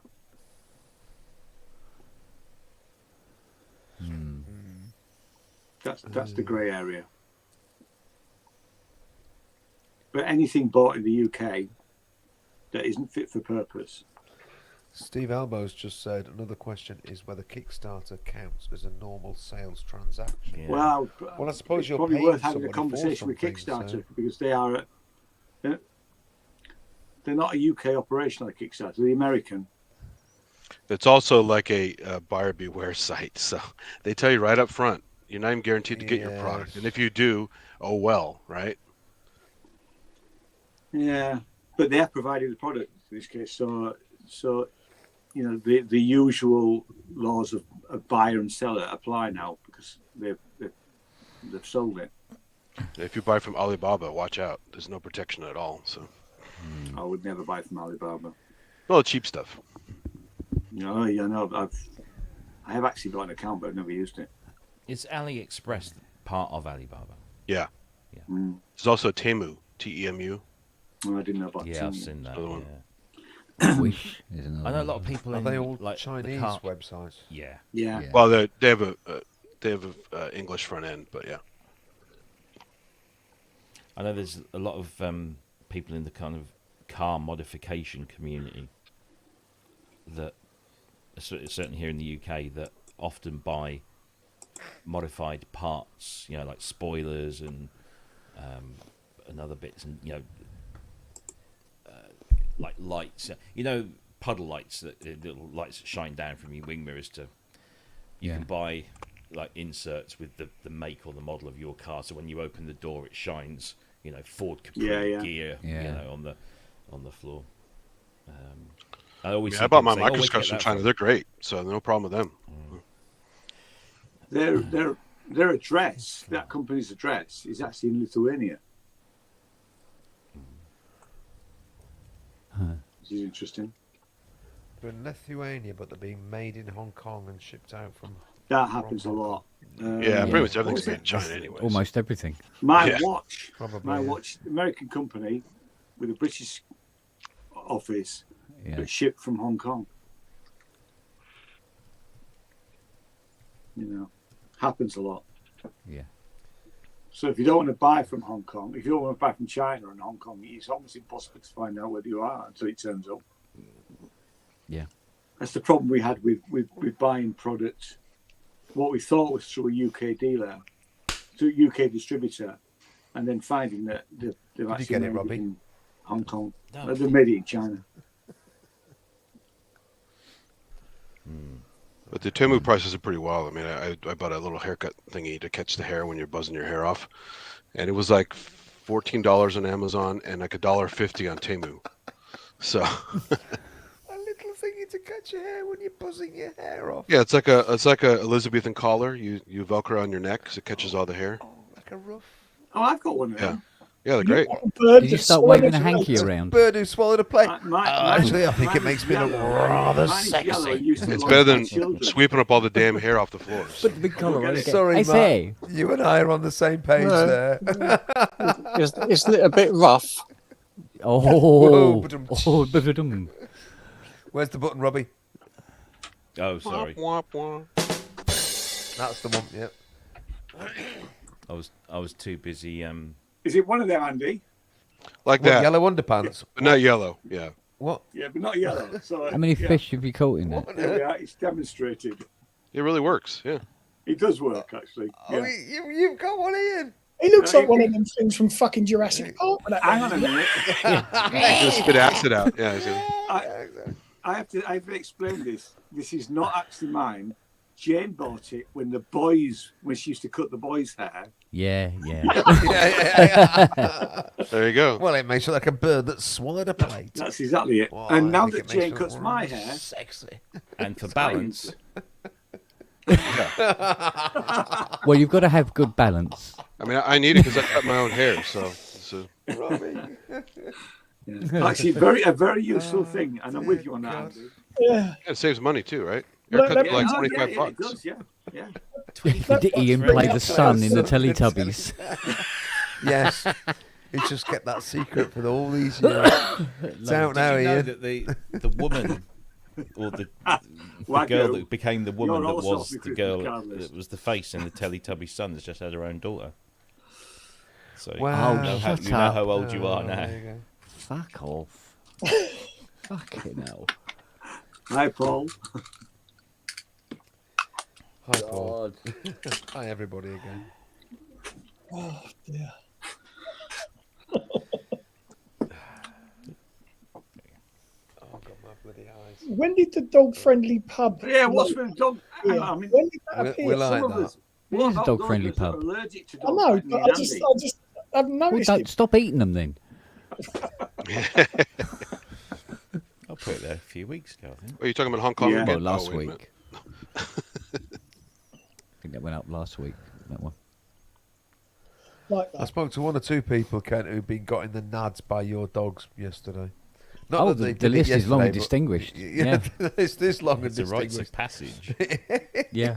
They've been anointed. The passage from Kent's front door into Kent's front room. Oh my So we're God! going to have a Put doormat your done. hand, So when you ring, or you ring wear the a bell, box. Just wear a box. just have this Nelly doormat has her that own says, catchphrase. Nelly has her own Nelly is in residence. Do you have your cricket box on? catchphrase. Does your cluster pass muster? Yeah. Yeah. You need to give a shirt to visit Nelly Bang My Bollocks. Nelly, get that made. Get that made. Get that Yeah, sticker yeah. made. Right, Matt, it's up to you. That one you can do. We that had a one. guy Nelly collecting Bang. his Some loads of them. CS80 today, and she got him right in the taties, and down he went. Poor sod. I did warn him as well. I said, turn at the last minute.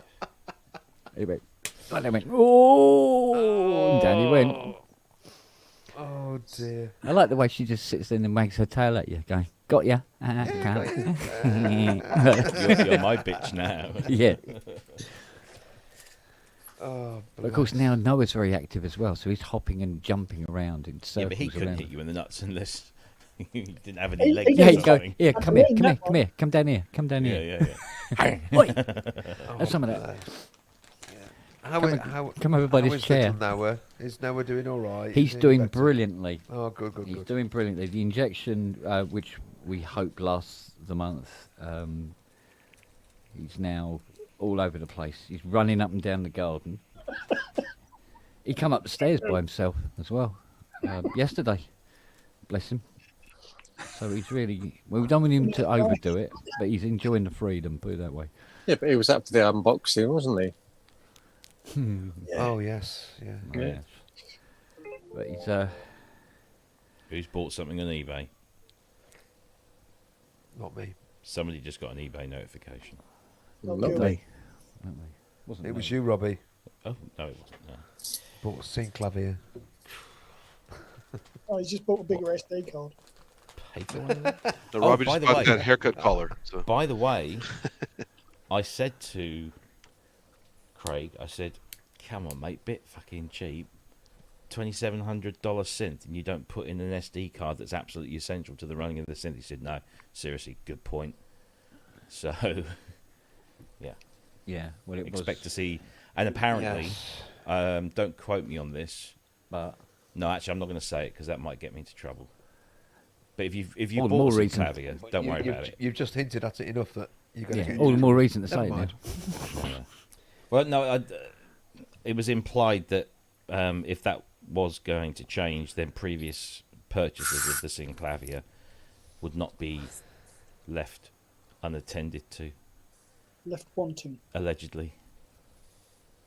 I think I knew more before you started talking. Yeah. it's a What? regular occurrence. What did you say? Exactly. Do you speak English, Forget motherfucker? about it. No. Piss off. Oh, excuse me. dear. Hey, Robbie. Anybody else gone horse? All those T-shirts that you mentioned yesterday. Yeah. Yeah, they're here in the bag, Just, still just, here. just I look, know. just so you, just so you can. No, where is it? Is it? No, where? Here. Look how exposed my right nipple Your is. nipple is, yeah. Yeah. I You know. know what? I'm I'm just putting something in the chat about that. What? Andy's I'm nipple. actually thinking of getting the bit that's missing from your How, T-shirt. how unbalanced I really? feel. and you should cut a hole in his t-shirt and have it tattooed there. Are you sure that wear is not from No. toilet sex? And then stand in the toilets. No, Wagyu I is changing next week, apologise said profusely.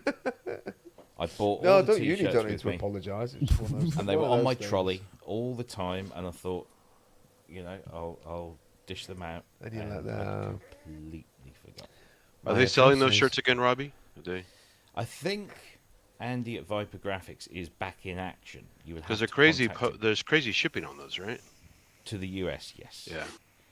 But there's unfortunately that's not him. That's just No, I shipping know. to It's just the way it US, is. Yeah. But I actually need a had comment- PSN beanie.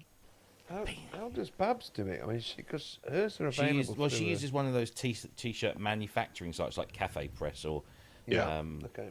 I forget the one that she uses, but yeah, basically you just As- upload your design and they'll just print it on anything in their inventory. There's a minimum order amount and stuff like that. Yeah.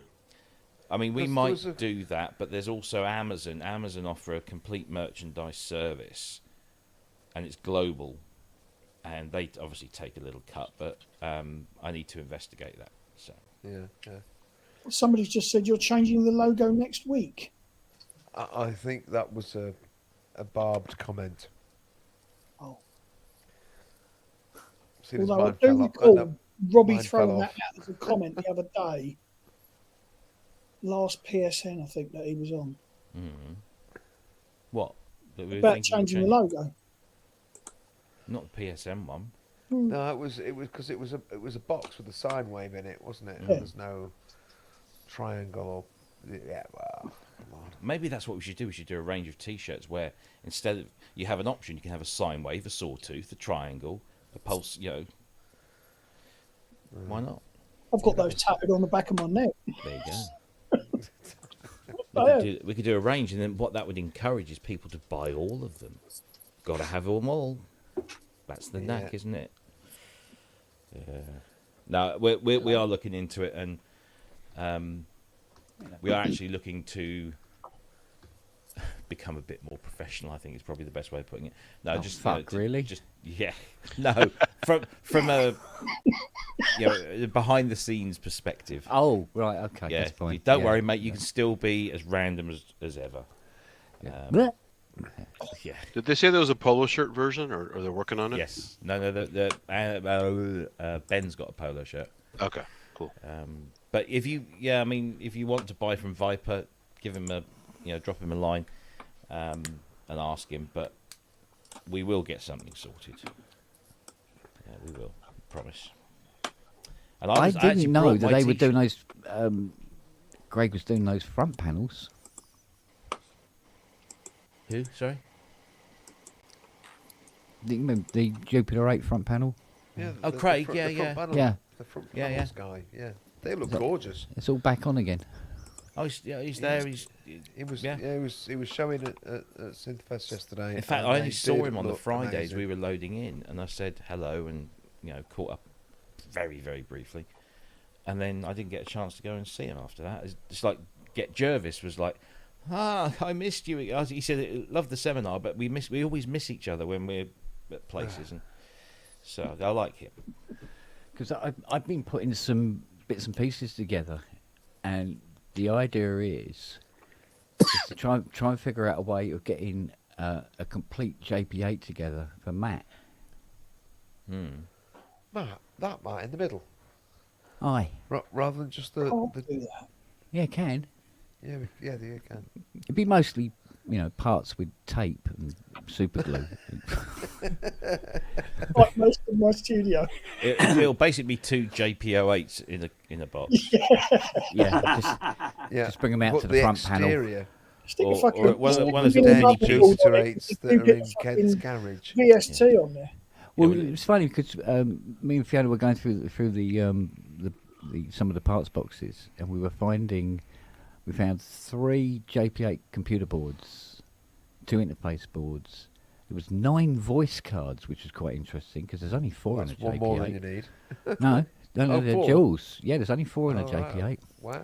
Front panel boards, interface board, power supply, bass, keyboard, modulation panel. They thought, yeah, I wonder You if could we could put build one one. together for him. It'd be interesting. Send it Interesting to project. De Agostini and get Matt to build it in weekly parts at 99p for the first issue. $5.99 for subsequent. Sellotape little parts to the front of a porn mag. Yeah, There you go, mate. copy of Mayfair. This is While you're waiting, you can wank off, can't you? Oh, fuck, have I got to find them behind bushes as well? 700 weeks. There's another capacitor. 700 Yeah. weeks. And by 2053, Yeah. I'll be you'll have dead. you'll have a working And over a JPOA. lifetime, collect this beautiful bag of parts. Yeah, put the last screw in and go. Ken, that's your garage. Your garage is a beautiful bag of parts, isn't My it? garage is, well, it's a bag of parts. I know that beautiful. There's some things in there that's just like, get that shouldn't Omni be 2 in there. restored. Get that Omni 2 restored, Ken. I'm there, you know. I am. Oh, God. You seen what Tracker Jack's put? I think Don might have had a hand in Kent's recent cable delivery, and he's having a huge laugh. Yeah, yeah, because there is a fundamental difference between an cable and box of cables. Yeah, and the cable. And can I And just say, all the I cables. got some cables. I got some cables from Synth cables. I just had to These because they were turned so up. cute. Well, before you... Look at 'em. Ken, honestly, you madman. You do know What that do if you- you hadn't have unboxed them, you could have sent them back. Nah, bollocks. I Ken- don't send shit back. Trust me. Trust me, I he'll would need like them you now, to he's been appreciate lost the him. restraint, because I just wanted to say to the guy at Synth Cables, I went, "Have you seen that stream of Kent's cables? Have you seen Kent's cables? Because it's fucking hilarious and it's all your fault." And the guy, I didn't say a bloody word. I kept me gob shut. I can't By say the way, anything in it. Andy, I've just got to say thank you for picking up my shirt and my mug for No, me. I've got your shirt. I've got your mug. It'll get in the post this week. Yeah. Bless you, darling. I And, really and a appreciate few little freebies that I could chuck in. Not loads. Actually, there weren't many. There There weren't was- actually there very wasn't a many lot. pens. There weren't even many pens I to didn't, pick I didn't up. see any pens. I usually get a year's supply of pens at Synthfest. I didn't get any. Oh, hang on a Oh, minute. Hang on a Did you minute. get one of them? I did get one of Oh, those. what? Oh, nice. Oh, Matt, don't tell me that you want it because I've only got one. No. Of course I'm not. I mean, I'll ask you for that. But yeah, Grace has got one. She doesn't want it. I maybe have to nick Grace's. Anyway. Well, that's No, great, 'cause I didn't bother to pick one up, and I've got 2 analog solution synths here. There we So go. Kent, you officially demonstrated you can have too many cables. I was wrong. Yeah, true. I found the mark, and then I stepped over that mark and did the hula. Yeah. if the line is drawn in the sand, Kent is somewhere in the jungle. Yeah. Yeah. Pissing off the local wildlife. By the way, speaking of Viper graphics, check out this thing they put on their Facebook page. Let me share it here. It is that one. Clipboard. Where's the clipboard page? Too many windows open. Damn it. Jesus Christ. I have to do that with Fiona's iPad. I'll open it up, and you know when you sort of like just push up, and then it shows you all the web pages that are running, and Yeah. it's just scroll.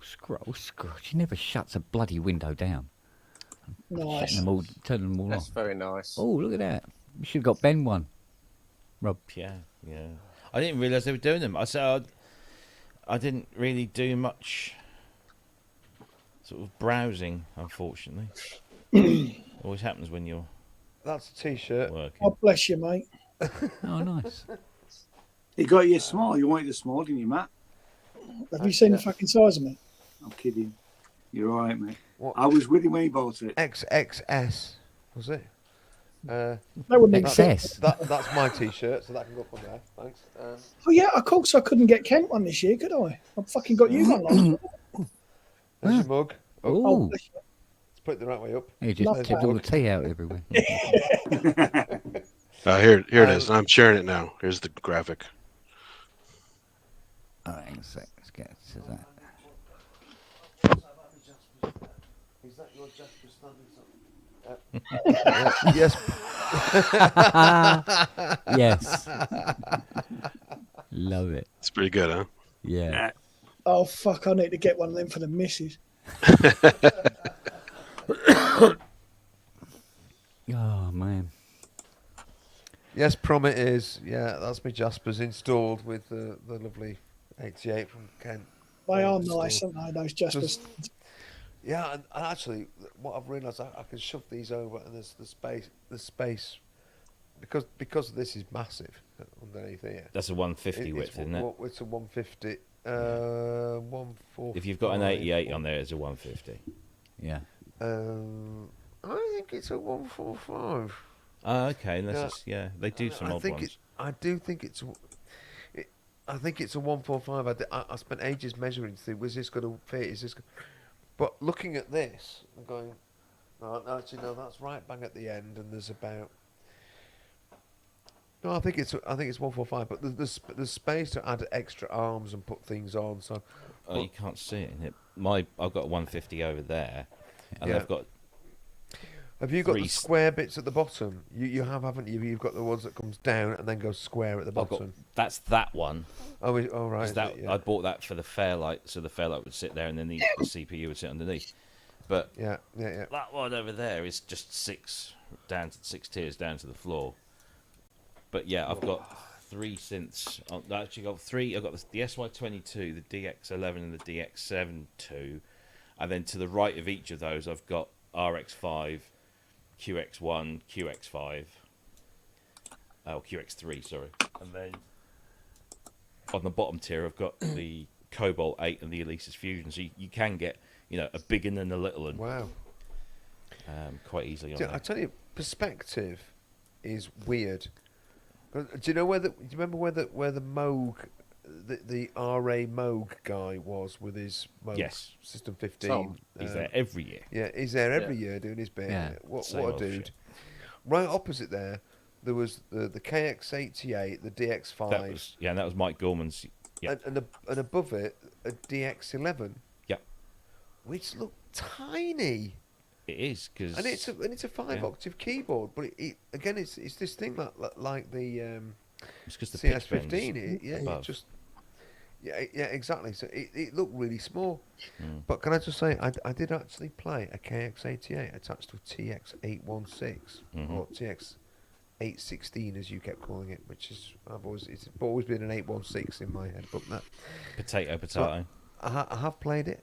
I got the funky clav sound, and I was funking away with no Mike Lindup and no Matt Johnson to piss me off. So I was getting down well funky.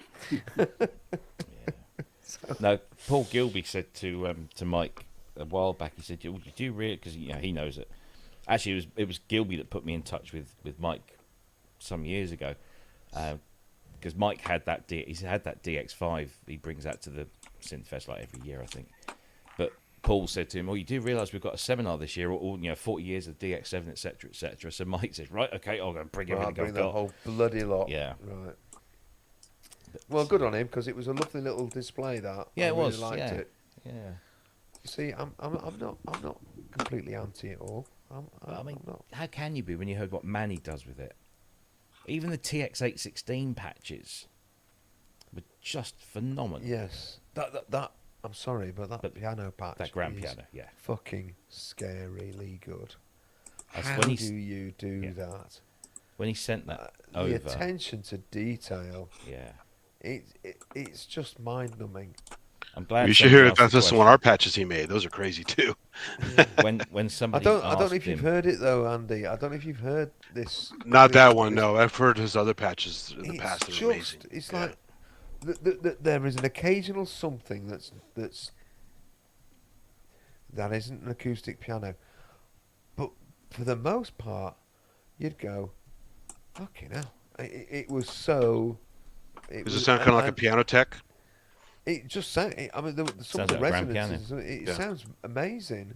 There are demos of it online. All right. He did it. I demonstrated it at NAMM, I think. Oh, he did. Cool. Yeah, but it's dead clever, because I sat down when he sent it over and I broke it down. I could see all the different parts, and there's some. He's got 8 parts to it, so it's 8 instances of the FMX engine, which is kind of why we tied it in with the TX816, and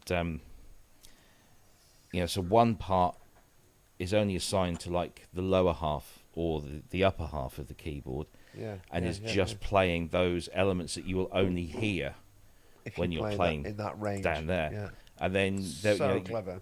There was all these little attack pieces, so very, and then when you layer it all up, of course it works. It's just like, you know, it's got all of the different harmonics and the range, and it just sounds. He's just done FM physical modelling, Incroyable. hasn't he? Basically, Yeah, it's really, really clever. yeah, it's very good. It's just a shame. Oh that yeah, I just found a Yamaha- link. I'll put it in the chat. It's amazing. Yamaha didn't feel it was necessary to, you know, talk about the thing we can't talk about until, well, tomorrow night US time, tomorrow morning UK. What's that? Can't tell. Can't talk about it. the new thing Montage. that you can't talk about it, but I'm under no NDA, so Well, well, this the is new true. montage. The montage. Yeah, episode. It's you all, talk it's all about over it. fucking I know Facebook. it is. It's all yeah. over and, the internet. And Yamaha are fucking livid. No They shit. are absolutely. I got a slight I mean- interrogation. They need to get a Did grip, you? to be fair. Who does? I know you You're can't right, say Ian, anything, they but do. I mean, a lot of these companies do this, don't they? With the NDA bollocks. I mean, really, realistically, what does it matter? Well, it matters because, as Manny was saying, the Japanese are very formal. You do it like this. You don't deviate. It's all bum, bum, bum. The And world doesn't work like that anymore. no, but Japan doesn't care.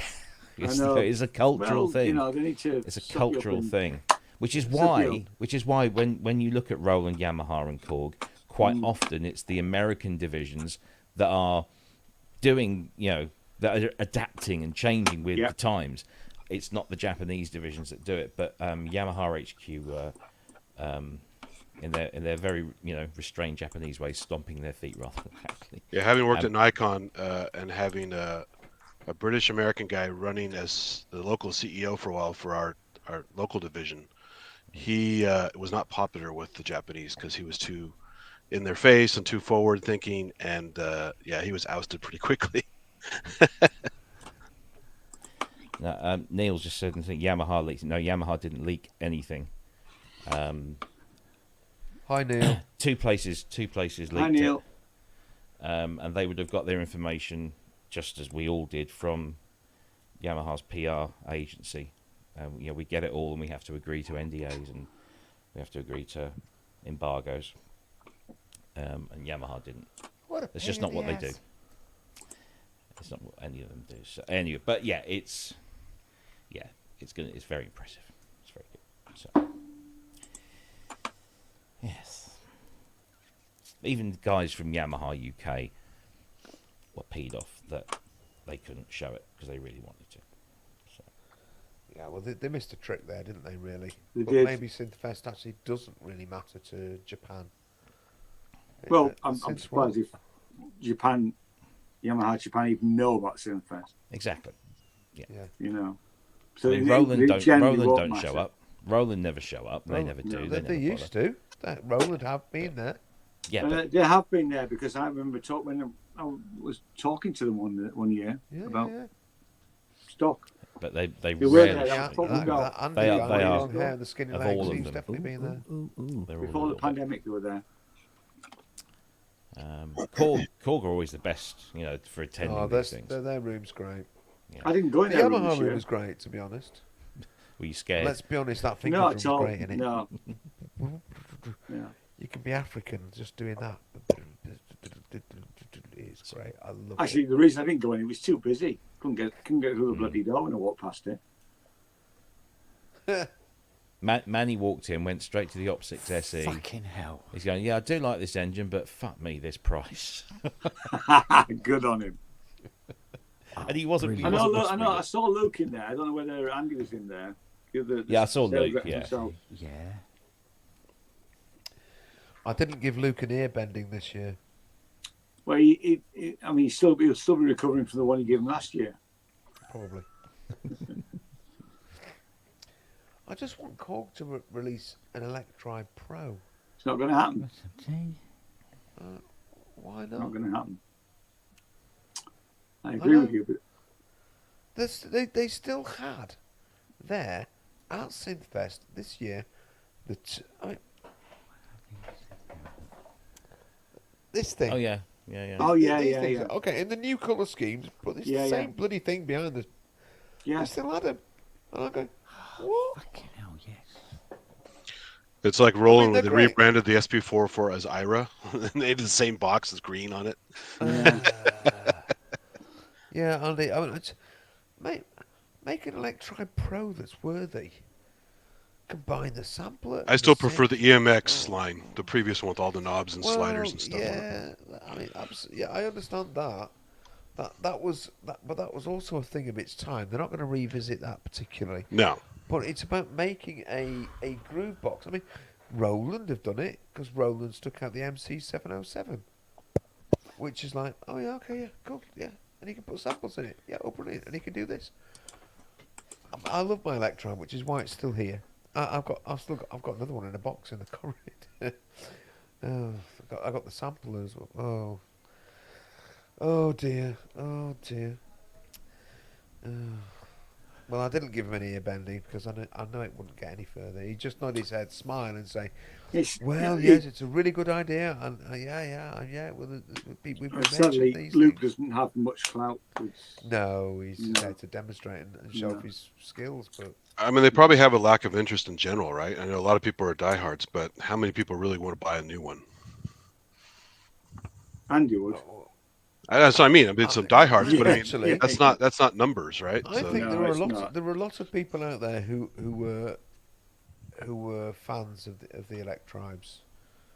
Okay, and they sold a lot between what 2015, 2016, and 2019, and then probably yeah, they're still selling the same thing. Well, the two or They're three still guys on selling. Harvard Jams that use them every week.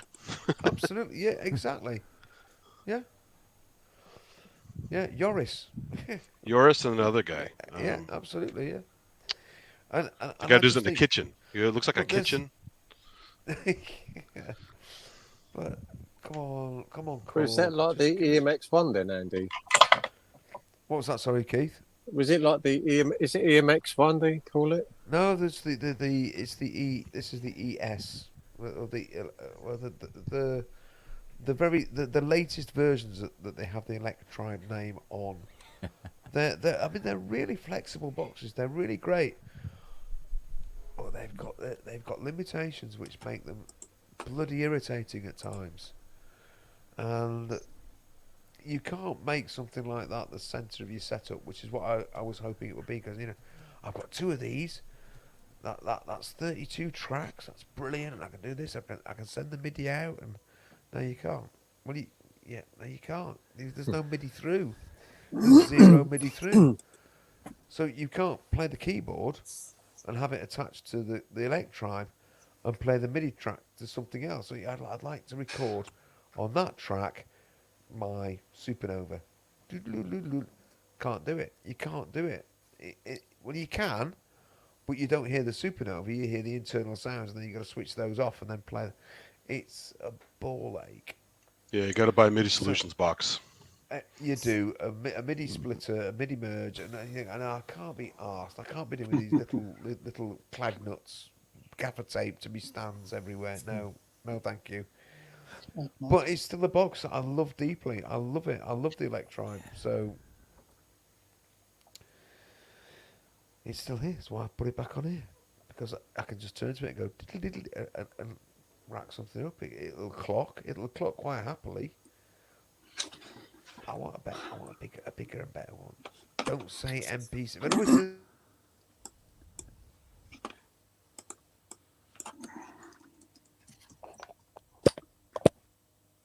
Right, time to go do an Ian. It's Ian time, is it? It's Ian time. Maybe back later. All right, dear. So it's a semi, not a full. Semi Ian. It's just the way he walks. Yeah, we'll call it a second. Yeah. shall we? Yeah. I'll see you later, guys. See you later. Stay away from Land Bye. Rovers. Yeah, love you all. Yeah, I got to go run an errand too. I'll see you guys in a while. No, no. Catch you Hello, later. mate. Aye.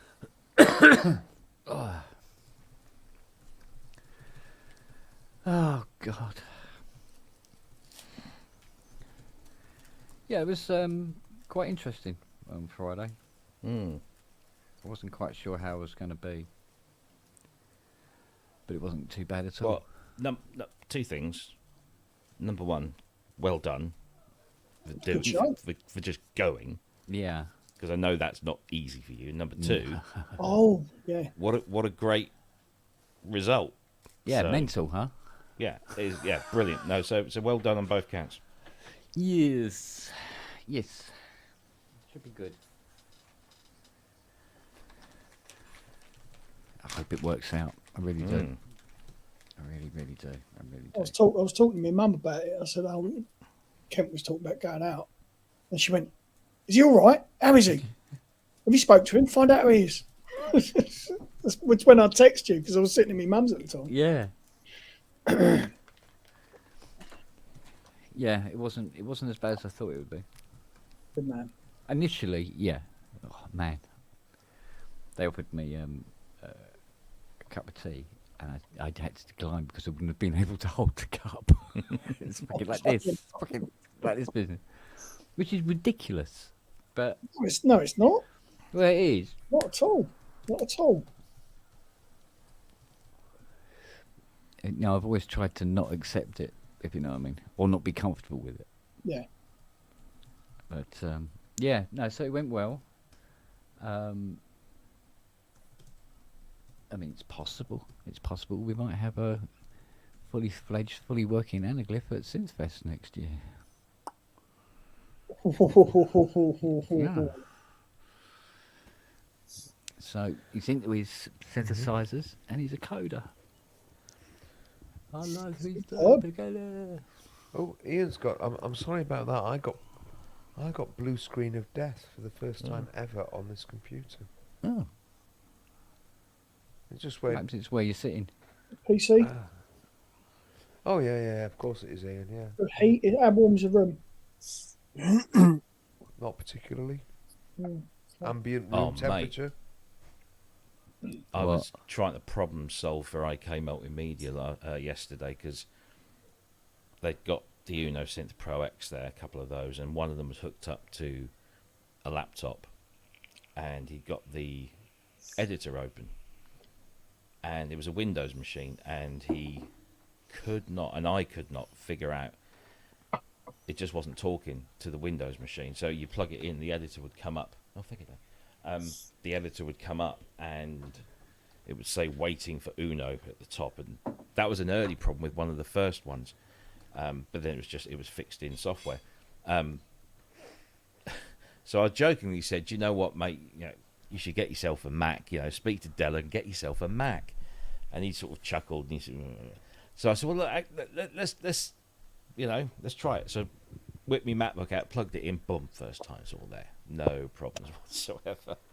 It kept basically, every time he plugged the Uno into the laptop, it kept coming up with the USB device not recognized, even though he'd got the editor installed, which is supposed to, he downloaded the latest version of the editor and he's got the latest firmware on the machine, and but stick it into the Mac and it was absolutely fine. Dodgy port, a dodgy cable. Yeah, I mean, I said, just speak to your boss, get him to give you a bloody MacBook or something.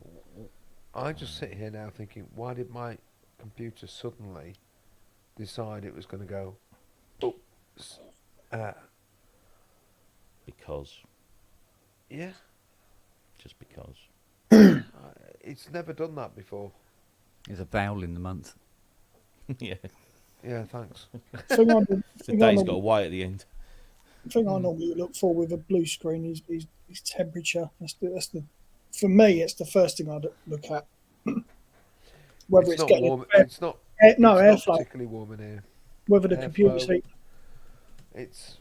There's nothing restricting airflow around. Yeah, around desktop it. or a laptop. It's an all-in-one unit, so it's a screen and everything is built into the screen thing, so it just sits here. Mm. Wait, I'll have a look next year. yeah, exactly. There might be a Mac here by next year. You never know. Steady. Do it. No, not really. It's probably likely to happen, but just frustrating. I mean, it's just one of those things. I mean, this computer's been. Oh God, no, touch wood. This computer's been pretty good, really, and pretty stable. I don't push it to extremes with things, but it's never done that before. It's never just suddenly gone, I've had enough and off. No. Anyway. Bloody Windows. Is Liverpool the other side of the Frustrating, it Pennines is. from Sheffield? What was that, Rob? Sorry. Is Liverpool the other side of the Pennines from Sheffield? Do you cross Have you the ever Pennines? looked at a map of the No, UK, I don't know. Rob? Look, mate, it's 9:45. Kazakhstan.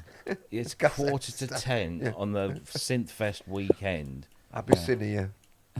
What's Right. between Sheffield and Liverpool? The Pennines, you wazzock. That's what I Vortex said. of death, isn't it? So is Liverpool the other side of the Pennines from Sheffield? That was my question. Well, if you look at it, if you know that there's So Sheffield yes, and no, then yes there's the or no? Pennines and then there's, yes, it is. Thank yeah, you. That's all. Robert, yeah, it But is. Yeah, so yeah, is the yeah. North Pole. Well, technically, yeah. I The suppose, North yeah. Pole. Well, no. Well, it no, depends which direction you're can't, going. You can't go directly north and avoid the Pennines and end up at the North Pole. If you don't mind me saying, because it's a globe and it curves. Yeah, It's just- but you'll always hit the North Pole. Yeah, you'll hit the North Pole without ever going anywhere near the Pennines. It's brilliant. You could be in Mongolia and do the same thing.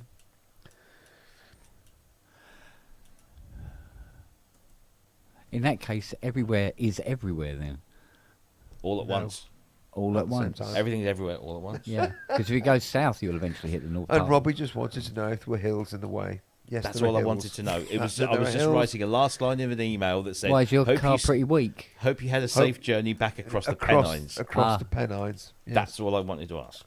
So, yes. thank you. Or, We got there in the end. or through. You just through wanted the to look the clever. idyllic beauty spot, which is the Peak District. You could have put that. You could Could've put. Or Yeah. if you Hope went you on got the home M62, okay. did you see the farm in the middle of the motorway? Or yeah, I want to know, right, why my sat nav in the last 2 years, whenever I've said, Sheffield Octagon it Centre sent you from 3 here, different routes. it sends me A57 through Worksop every time, instead of straight up the Because A1. you've got it set to most direct route. Probably And the the most efficient A57 route. is most direct route, and, Yeah. and it's a pain in the bum. Don't go. Yeah, in count yourself lucky. I travel it every day, and it's actually cool for me to get because I go via Worksop. But you don't want to do that. You count yourself lucky. I got a sat nav in the Chrysler. It actually speaks to me sarcastically. Oh, are we going down the shops again? Are we turning around and going back by any You've got chance? Marvin the paranoid android. Yeah. Dorset, you've got to be fucking kidding.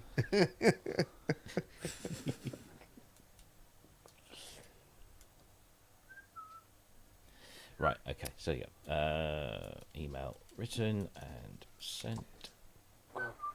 My computer's crashed. I'm going to go to bed. Right, anyway, darlings, love you loads. It was great to see you guys, and not to see some of you, but we missed you. So we missed you, Ken.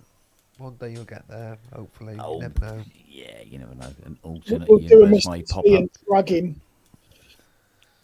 Say again, Matt.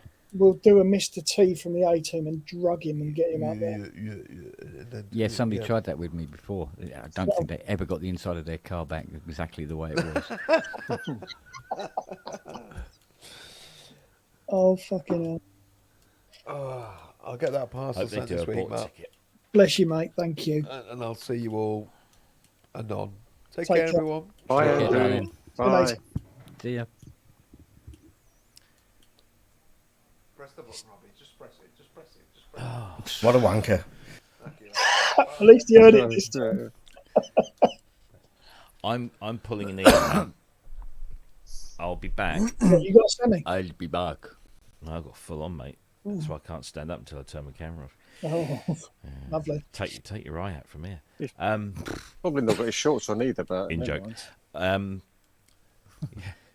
I'll see you in a bit. Indeed. Bye. And then there were 3. Yeah, it was 10 a minute ago. Yeah. Who farted? Not guilty. So it was a good one, was it, mate? Keith? Yeah. Yeah. Yeah, I mean, you know, sort of. I mean, there's much sort of setup and gear and everything like that. But I mean, for me, it was meeting so many more of the PSN people, Yeah. putting names to faces and things like that. Yeah. You know, simple as that. Really, it's. That was it last year. I mean, I walked up the path towards the octagon. The first person I saw was Ian, and then I bumped into you, I think, the second person. Yeah, it was just like, fucking hell, you know, actual people, which is a new thing for me, quite well. You know, I don't see people. But the difference is the people who put the face on screen as opposed to staying in chat, isn't it? And they're the people you don't see until they come up to you. Yeah, it was like Homegrown was the one. It was like, fucking hell. He recognised me because I was wearing odd shoes last year. Right. I'd said to people, just look out for the odd trainers, and he come up and he went, got to be Matt. So, yeah. Prometheus says, Matt, can you ask Kent if he got the MIDI to CV module working? No, it is actually broken. Broken. What, in the Behringer? Yeah. Oh, fuck. Which is probably why they disconnected it and left it. Because it was kicking out some horrible voltages. Shit, I didn't know that had happened. Fuck. 21 volt? Yeah. Fuck. 21 volt out of the S-trig. And I think the CV was locked at -6 volt. So the VCO just went. Hasn't fucked anything else, is it? No. It won't do if it's unplugged. Well, yeah, true. Yeah, but then I did plug it in because it's not working because it's not plugged in. And I plugged it in, and that's one. But I measured what was coming out of it before I connected anything up to it. Thank Christ. So, because it would have screwed. I mean, if I'd plugged that into the deluxe, it might have exploded it. I might have got a little upset with it. Just a bit. Yeah, just a card. He wants to know if you got a replacement coming. I'm going to contact them tomorrow. So I know they got these puppies in stock, so I might just, hopefully I'll just have to send this one back. I don't want to send. Just going to say, they don't ask for the whole lot back. Oh God, yeah. So we shall see. See what it comes back with. It is interesting that there is. I don't know if you can see this, but on the board. I mean, it doesn't really mean anything, but you wonder sometimes. But here, where is it? Come on, focus. Just where are you going, Kim? There. Right. There's placement for an IC that isn't there. Let's pull it back a bit. See if it focuses. Yeah, I see it. Yeah. Yeah. So it's like, They missed a component or something. I doubt it. I mean, yeah, potentially, but I mean, there's so many. I mean, I've done Eurorack kits, and they, you get the instructions with them, and they sometimes say, you don't feel you don't put resistors in or caps or something like that, so you don't do it. They're not in the kit when you buy it, and you don't need to. There must be a reason why they're missing or not used, rather. But I don't know. You might look at a circuit and go, "Oh, I know what that is," or if I put them in, I know what it'll do. But to the average person like me, who's just following you put that component there and solder it in, and there's the next one you solder that in. Yeah, it's just it's just that because it's got writing for it and everything. Yeah. But I suppose... But it's not. Thing is, if whatever it is that's supposed to go there, what would it do? There's nothing else on in the unit for it to do. So don't know. God knows. But it'd be interesting to see if we get a new one, find that there is a chip there. It would be, yeah, absolutely, yeah. So we'll have to see. I'll take pictures of the old ones before you send it back. Well, it seems to be the only place actually where there's, placement for ICs, but no ICs. Everywhere else seems to be populated. So, who knows? Who knows? But all these Behringer modules, you know, we got something for, you know, costing like 200 or 300 quid or 400 quid. And then you see the Behringer equivalent and it's like £76. You know, it's sort of like, yeah, you can see why people go for them. Simply on cost. But I suppose, I mean, out of the, 38 modules, one's not doing it. Yeah, it's just curious. Bad ratio, is it? Yeah, but it's still curious that it was unplugged. Yeah. But you see, if they were rushing to get this batch out, you know, go, oh, fuck it, they're going to sort it out of the shop. Yeah, well, that sounds get more it out like the door. place. Yeah. I suppose you still got no idea of quality testing anyway, have you? No. Really?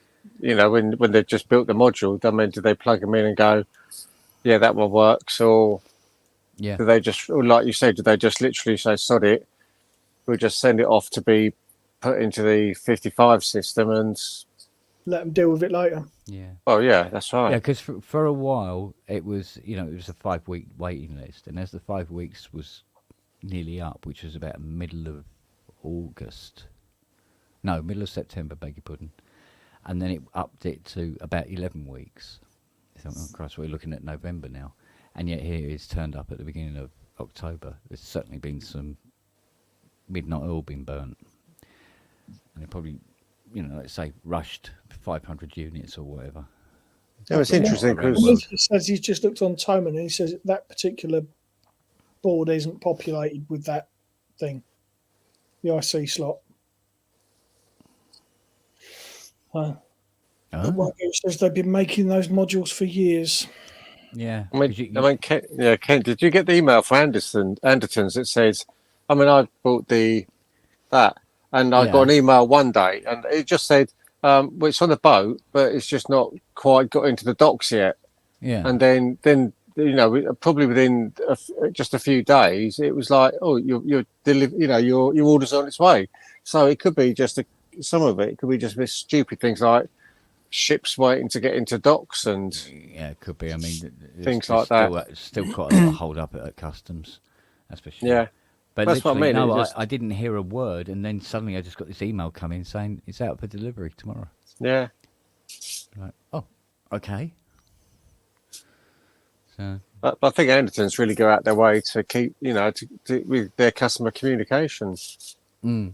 You know, it's not the first time I've had emails on stuff that's, you know, gone on the back order that, you know, they write to you every so often, just say your order's, you know, still being, you know, we've still got your order. They just let you know it's in the system, and as soon as we get it in, it'll be out to you. You know, they don't. I think they've learnt, you know, customer service is key, really.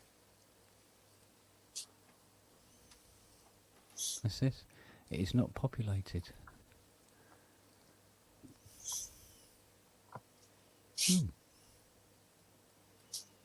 Weird. Well, we'll see what they say tomorrow. Hopefully I can just pop this in a jiffy bag and send it back. Yeah, hopefully they've got a system there that they can just swap it out. You know, at least swap it out of and test it. They got these in stock by themselves. Yeah, that's what I'm saying. Hopefully they've got one even on demo. Hopefully they might have one on demo. They could just whip one out, put yours in, and then just say, "Go, oh yeah, that's actually duff. We'll just send, you know, putting you one in the box, or you know, just send out a new one."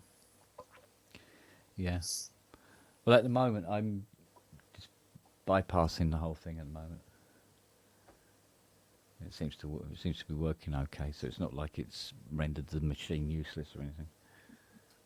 Well, absolutely. I mean, that's what I mean. It's only more of an addition, isn't it, than it's just anything else. Yeah, to be able to use the USB or the 5-pin DIN. So I'm going through. I've got me key step going through a Pro Silo.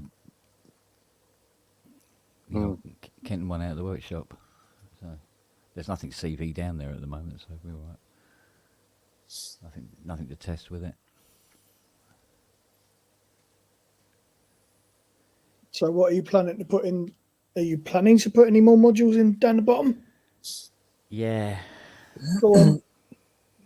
I'll have to look because I can't remember. Oh shit! He really has got it, hasn't he? Yeah, but you're right. Yeah, but you're all right until you get the last module in, and it's 1 or 2 HP bigger than the last slot. Yeah, Yeah, I'm trying- that's when yeah, you gotta go. keep an eye on Okay, the next case. another Yeah. case. Yeah, Yeah, right. Here we go. Let's have a look. Oh, I've got to sign in again. Start going full Martin Gore on it. Then I can't believe that whole or those 2 walls in his studio are fully wired up and ready to go at all times. Because people, he was hearing comments, people saying, "Oh, it's just in place," and he takes the modules out, and puts them in cases as he needs them. The whole Yeah. fucking lot is completely wired up. Right, I've got a brains coming. It's mutable, isn't it? Or is that the Behringer one? no, It's that's the Behringer Behringer. one. Behringer, yeah. 2 more 911 envelope generators for this, because 4 isn't enough for me. And the abacus. Which is Behringer as well, isn't it? Yeah. I haven't got. What does the abacus do? It says here it's an analog music computer. All right. Does all sorts of weird and wonderful shit, apparently. Okay, I'll have some of that. One So- available in the Guildford store. Guess which one that is? Silly question. Having Euro rack in the house now, will that help with the business at all as far as sort of working with stuff that comes in? Yeah, it might do. Yeah, it might do. I mean, I know that I have to calibrate these VCOs. Right, they are out. Even across, a little keyboard like that. 2 of the, they're all out from each other. Some of them, one of them, quite a lot. So, yeah, the sequencer probably the 960 might need a bit of calibrating. It's a bit drifty up the top end, but so I'd be able to learn how to do all that, I suppose. I mean, it's going to be exactly the same as working on the other stuff. It's just knowing where the pots are and which one does what. So yeah, so it'll help a little bit in terms of that. I was reading somewhere. I can't remember. It was on the Behringer Facebook page about someone had drilled hole. Found out where the trimmers were, pots, and then drilled hole in the front. Yeah. I can't remember if it was Behringer stuff or not, but there are people out there looking, and it's like the 2600. It's got rubber bungs in the front. I don't know if you can see it. It's got rubber bungs in the front. Yeah. So that if you want to tune your oscillators or whatever, they're all down here and things. Then you remove the bung. And start playing and things. Well, it's exactly the same on the original. On Right. On original LARPs, had a little like plastic bung that was stuck. Yeah, in it. yeah. Yeah. Oh, they've gone that far as the sort of detail then as Yeah. Is there a godsend on the Pro 1 as well? You can even adjust the DAC through a hole in the front panel, which is very useful. Don't tell Andrew. He's all right. His has already been done. I don't think but it's poking around with fucking screwdrivers inside a Pro 1 though. yeah, exactly. Oh, it's quite safe. It's quite safe. Even safer. Yeah, if you this use a is plastic Andy. screwdriver. This is Andy Brakes we're talking about here. So Yeah, well, plastic screwdriver would be all right. At least he won't get a shock anyway of any description. Yeah, and earth himself out to a fridge. Yeah.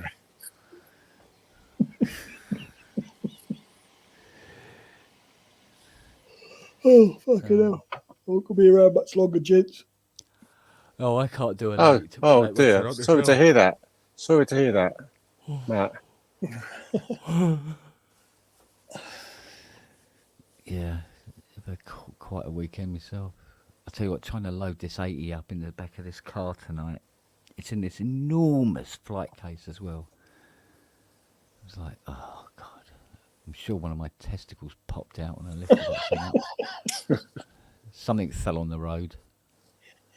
Jesus Christ, it was so heavy. It's unbelievable. PSN the other night, you were talking about signature keyboards, and there was Yeah. a Korg, and you described it as a depressed dog shit on a cricket field. What the fuck was the keyboard? Oh God, I don't know. That sort of like describes quite a few. I nearly shit a brick laughing at that. It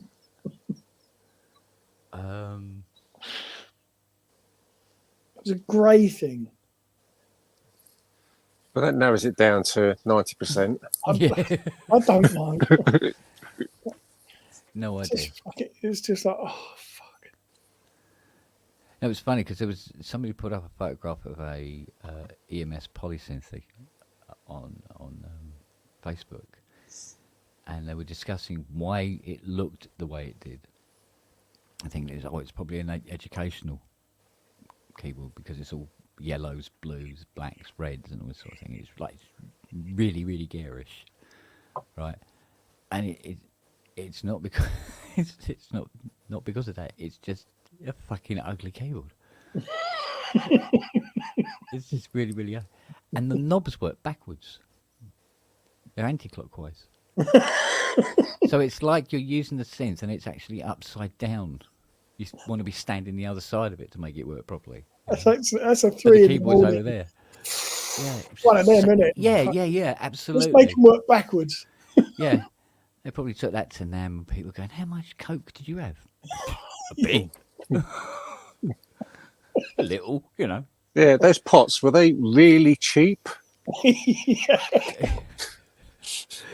Yeah. That's just seconds that we got cheap. Yeah. Yeah. Oh fuck. Yeah, the poor little Chinaman put all the bits in upside down. Or Yeah, let's get the pots to work backwards. What's that? It's like, Yeah. what? Why? All I need to do is make the keyboard work backwards as well. Yeah. But yeah, it's ugly. Really, really ugly. It looks like it's made out of Lego. Really? Yeah. Was it EMS polysynth? Yeah. Have a look at. it's been up a couple of. I mean, I was Ramsey had make one. many. Fucking No. hell, you weren't joking, were you? No. I think Ramsey had one up on eBay, didn't Yeah. he? Or he's had one or two that come up on eBay recently, and There things ain't that like many. that. There ain't that many No. made. Yeah. Because My I had God, one here that's that so I restored. I'm trying to remember who the hell owned it. Do you know what? I think it was Benj. I think Benj bought this thing. He paid. I'm sure you said it penny was for before. Yeah, I think it was his. Yeah. And I said to him, "What did you pay for this?" He says, I think it was about 3.5K, and I was going, "Fucking hell, mate! Do you know how much Lego you could buy with that?" Fucking hell. Yeah, and it sounded awful. It's paraphonic, and it's just everything about it was just like the filter's weak and weedy, and there's no snap to the envelope generators. I mean, it had nothing going for it.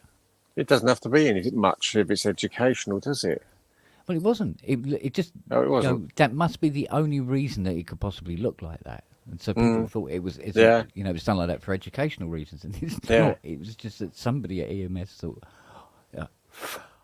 "I know what we could do with it. It'd be fucking brilliant, right? We make it red, blue, yellow. It's all like, yeah. Oh, that's a brilliant idea. Like a Lego man has thrown up. Yeah, brilliant. You know." Teletubby spunked all over it. Yeah. And he had these big 6 silver end cheeks that didn't need to be as thick as they were. And everything about it was sort of like either over or under-engineered at the same time. It's an enigma wrapped in a paradox. I'll tell you what its best use is. Built by British Leyland. Yeah, go on. Yeah, on a hot day, it'll hold a door open. That's about it. It's a fucking piece of shit, mate. Now, if anything was a depressed dog shit on a cricket pitch, it would be that. Absolutely. Oh, mate. Is this mic working? Not as well as you think it is. Well, it's one of these wireless ones, and it's probably not in the best position. It's not bad. It's not bad. This is the same one Ramsey uses for the thing, but it's not the Rode, it's the knockoff one. Oh, okay. but it's okay. Yeah, it's okay. Was it hollow or is it just low? It was just a bit quiet, really. But Okay, so I'll just yell more. yeah. Just I'll do a scream. tie. Yeah, it's just shout and Fuck scream you all, at it. everybody! Yeah, fuck you all. Fuck you all. God, you Hey, imagine that this tie on Behringer your module parrot. problem you had is hilarious. That their QA is amazing, right? They just say, "Oh, it's broken. Just put it in the unit. And we'll ship it." Yeah. That's real It great. definitely has that feel to it. So like, someone else unplug figure it it though, because we don't want them breaking anything else and us having to pay for That's that. the And thing. all. If you had plugged it in and fried something, that would be a serious problem. Yeah, So, yeah, Those super fucking bang. guys are amazing. Yeah, I mean, it goes back, doesn't it? But it's not the point. yeah. But hey, luck of the draw, I suppose. Yeah. Probably one of those things where everybody else's is fine, Or they're not. or they're not, or they haven't found out yet. So be aware, people. So what Check have you got out of voltage is the? So what have you got out of the Bode frequency shifter today? I've got it ring modulating one of the VCOs on the 960. Just been messing around with that. It's lovely. Yeah. Really nice. Yeah. It's cute. Does it sort of do what it says on the tin? It does, doesn't it? Really? Yeah.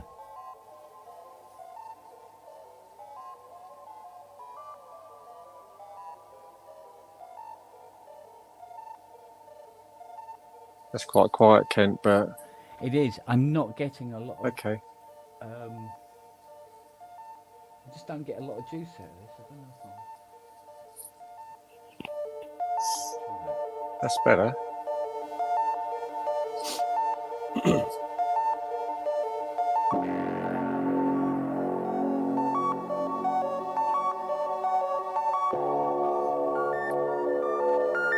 Or it's too loud.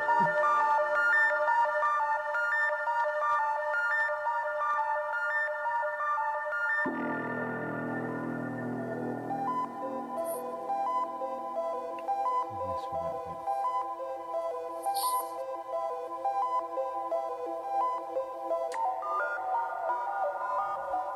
So it does all that.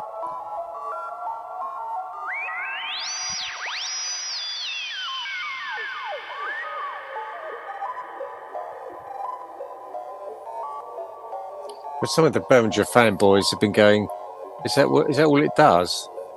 But it's what you put into it. Yeah, but it's what you put into and get out of it, isn't it? It's not just. Yeah.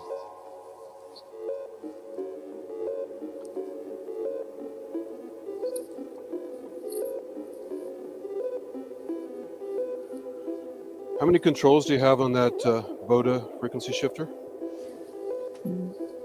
5. 5. Okay. Yeah. I only have 3 on my audio damage one, and it's incredibly expressive and fun to use. Yeah. Because I noticed that the output drive on this is not wonderful. But I think I've got like this multi mixer thing on back order that's got like a 6 dB gain on it to beef up the signal before it comes out. So you said you're getting the Abacus. That's the I think that's the Behringer Maths ripoff, right? I think so. Yeah. Yeah. Yeah. So Maths is fun. You can do lots of stuff with it. yeah, I was thinking about like doing the mods on the fixed filter bank. I went, oh, I don't know. It depends on how much they are. Start drilling holes in it, and then I saw that they're about 78 quid. Oh, okay. Oh. Yeah, that's all right. I'll drill the holes in it and fit the jacks and wire that up. Did you Do say the mod. that that oscillator controller isn't working that well for doing octaves and stuff, or is it okay? It's fine. It's just that the VCOs need calibrating. Ah, right, okay. But I was going to say, if you tweak that, what you just did, and put a few octaves in there, and add some for this week's challenge for hardware jams, is some kind of naturally inspired sounds or whatever. yeah, Add a few yeah. sounds, and you got a jam right there. Just go for it. Yeah. So I mean, I still need to get this. Well, I'm toying with the idea of. I can't get my poly end 2 to work in this, and I can't remember whether it's because that there might be some sort of compatibility problem, or whether this poly end is up the duff. And I can't remember which. Could be the poly end's up the on tits up. Is that the poly end that stores patches? No, it's like a four-way CV and gate controller, so you can literally play polyphonically. Okay. Because I'm going to be, you know, the guy that does chords on a modular. I'm going to be that guy, I'm afraid. Well, I mean, it's fun, right? Well, I don't know. I'll let you know when I try it. I mean, I have to fake it because most of my modules are still monophonic, but yeah, I do want to get some poly modules. So, is that louder now? Did I fix the volume? Hmm? Am I louder? Did I fix the volume a little bit? Yeah, that's fine. No, that's fine. Yeah. I had to turn off the auto volume thing on StreamYard. Yeah. So. That will put you through the floor, that thing. I mean, the whole modular thing's been going sort of trying to get stereo modular, isn't it, for the last 2 or 3 years now? Well, Defra's been doing quad stuff for many, many years. It's just most people don't buy the modules. They're kind of expensive. Well, and again, quad's coming. You know, quad's being pushed, isn't it? You know, Defra's doing quite a lot now, isn't it, for quads? Yeah. I mean, Buchla started it. The Chiani did an amazing quad performance at Synthplex last year. The Synthplex thing was really, really cool. And I never experienced quad until I had that show. And Mandy and I found a good spot in the room to stand. And we're like, holy shit, this is awesome.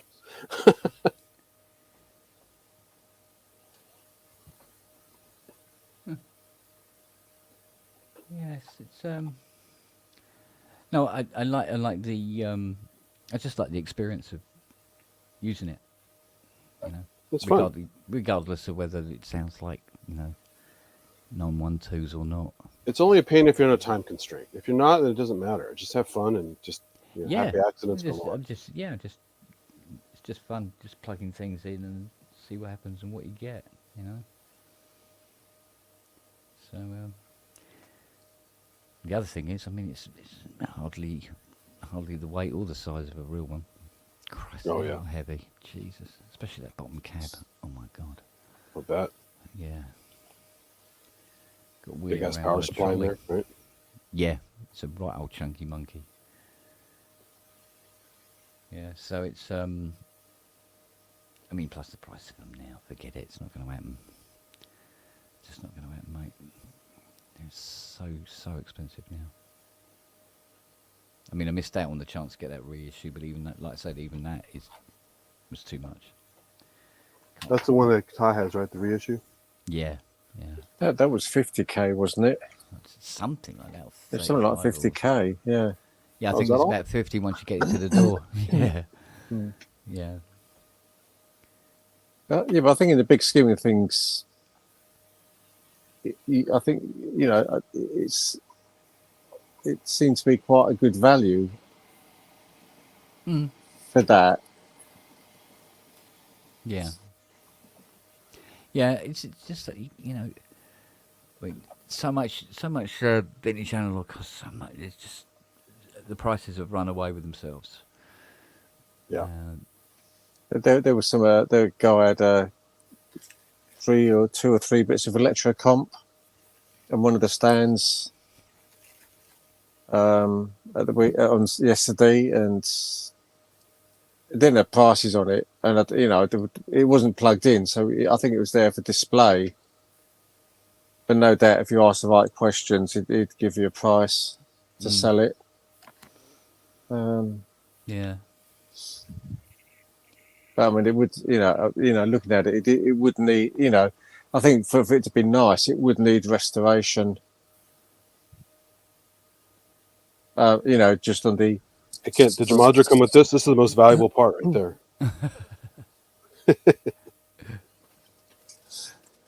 Yeah, I mean, if it didn't, you can have some of mine. I mean, it's not a problem. You have one or two. I do, yeah.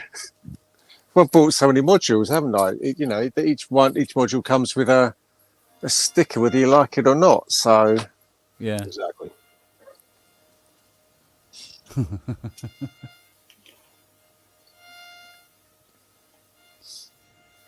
No, I must admit, I was also taken in by the look of this. It looked nice. Yeah, it looks cool. Yeah. I think they've gone out the way in their design to. Yeah. I mean, it's quite a faithful reproduction as far as the front panels are concerned. If I hadn't bought so much other shit, I would totally get one of those.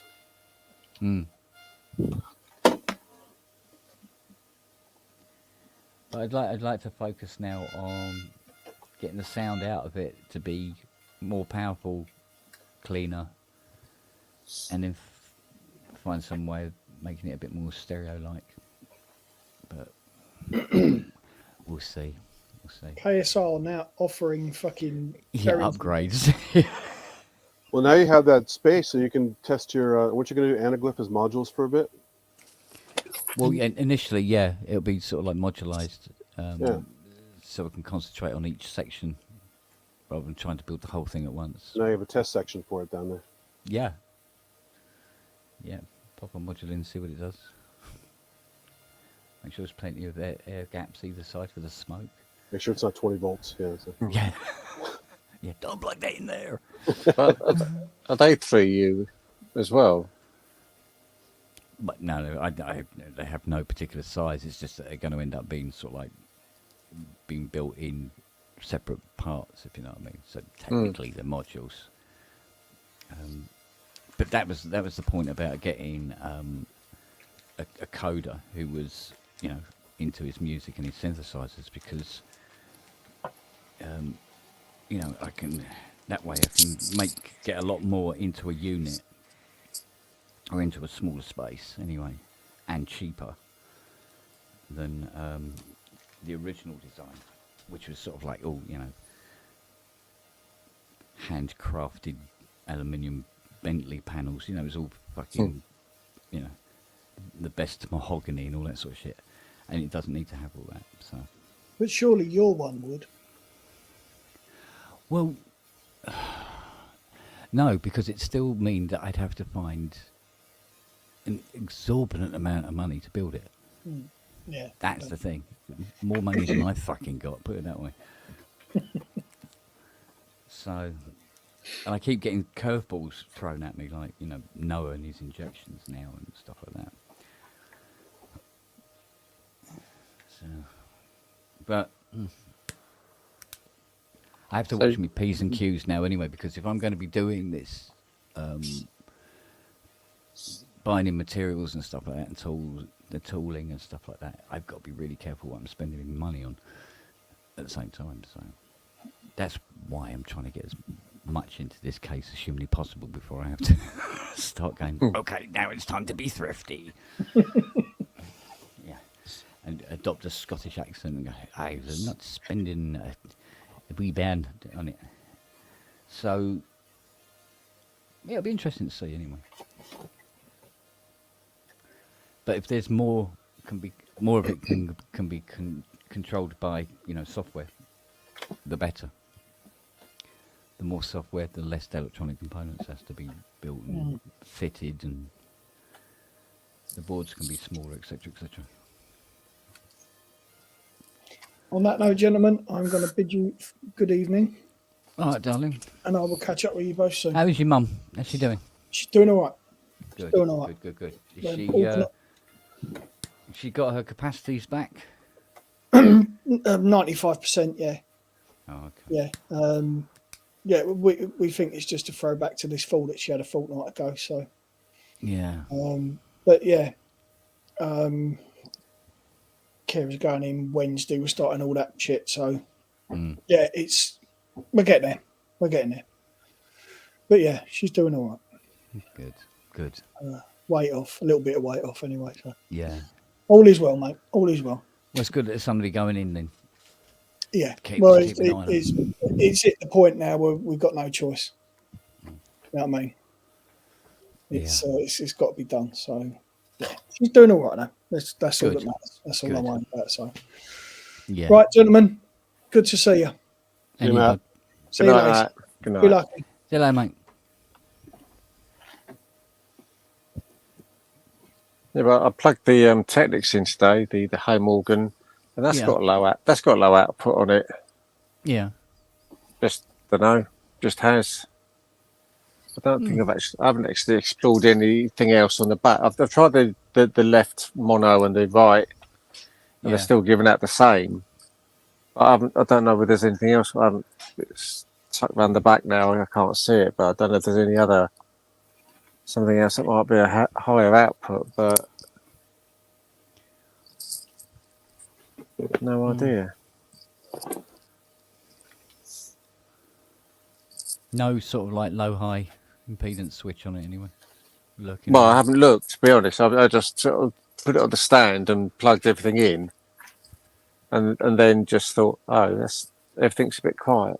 But I'll have another look tomorrow. Yeah. Get some time and just have a look at the back again, see what's. Yeah, I've had that with a customer with an 80. He says, it's very, very quiet. I don't think it's working properly. I said, there is a switch on the back for that, you know. No, I've never come across one, but it doesn't mean to say that. What have we got? I can't read that.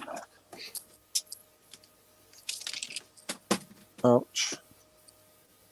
We've got a sub out one. Got a sub out one. I wonder what that does. Was that literally sub? I don't know. I'll have a look tomorrow because I haven't got the mixer and speakers on, so don't wait till tomorrow. How does the mic sound now? I'm about 15 feet away. Does it sound about the same? That's fine. Yeah, that's good. How about now? I muted it. Do you hear that? Yeah. Yeah. No, so mute's not working. Yeah, don't talk about us then. Yeah, no, I'm rustling a bunch of papers. I don't want to make too much noise. So, where's the mute?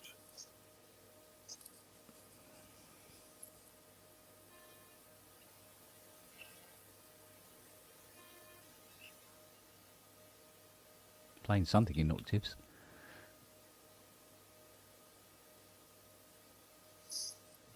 Okay, now I found the mute button. It works.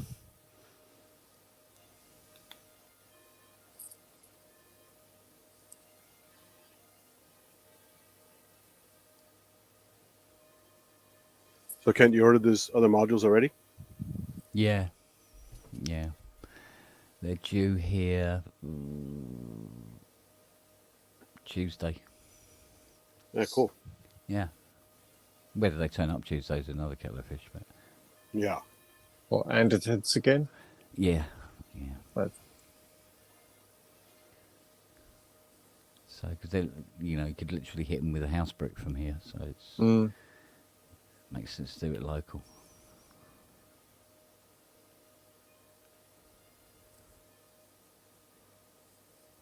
So there didn't seem to be much difference in the pricing between them and Thomann, because normally Thomann are a little bit cheaper on their stuff, aren't they? yeah, but you have to watch because if you're not spending enough money, they'll just stick £10 postage on. So it may not be as cheaper or a little bit cheaper. Yeah, Tillman's weird because if I bought some expensive stuff there and I had this big duty to pay. But most of the stuff is a pretty good deal though. Yeah. But certain brands they won't carry. Period. So.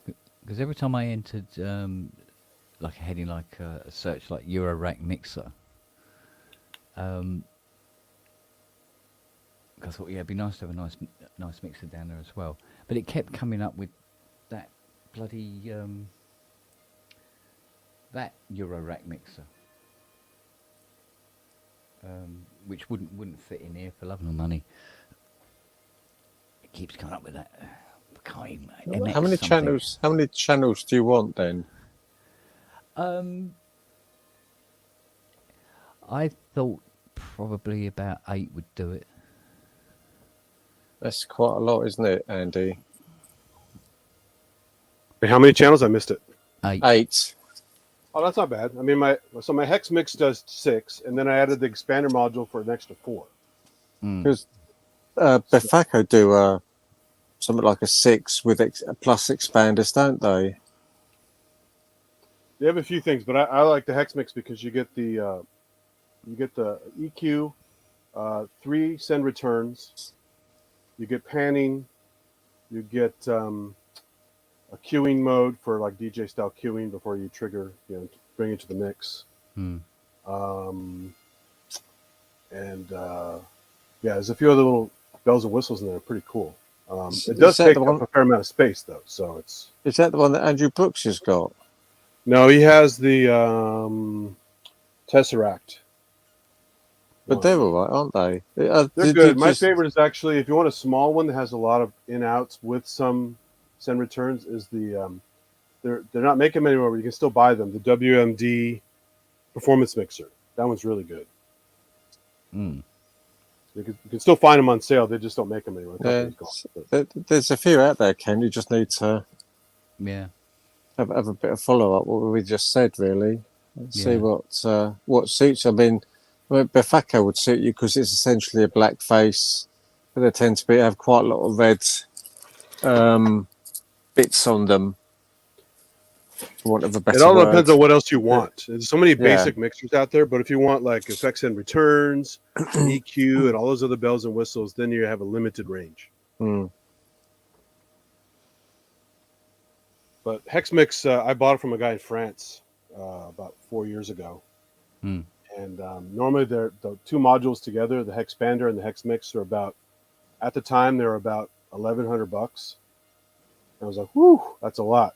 But someone was selling them in France for like, I think $750. Right. And I had no problems with it. I love it. So I'm so glad I got it. Yeah.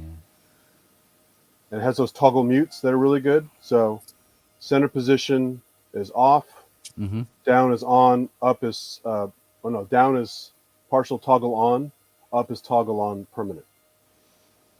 And even DivKid made a special mute module for people who don't have that, working with Befacco.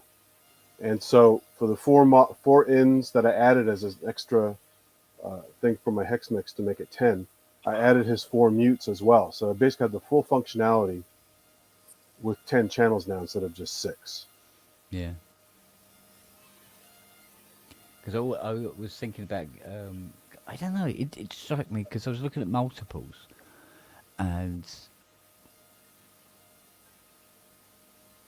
I was going, okay, they do a lot of them where you got like two groups of 2, and I prefer me groups of 4 if I can.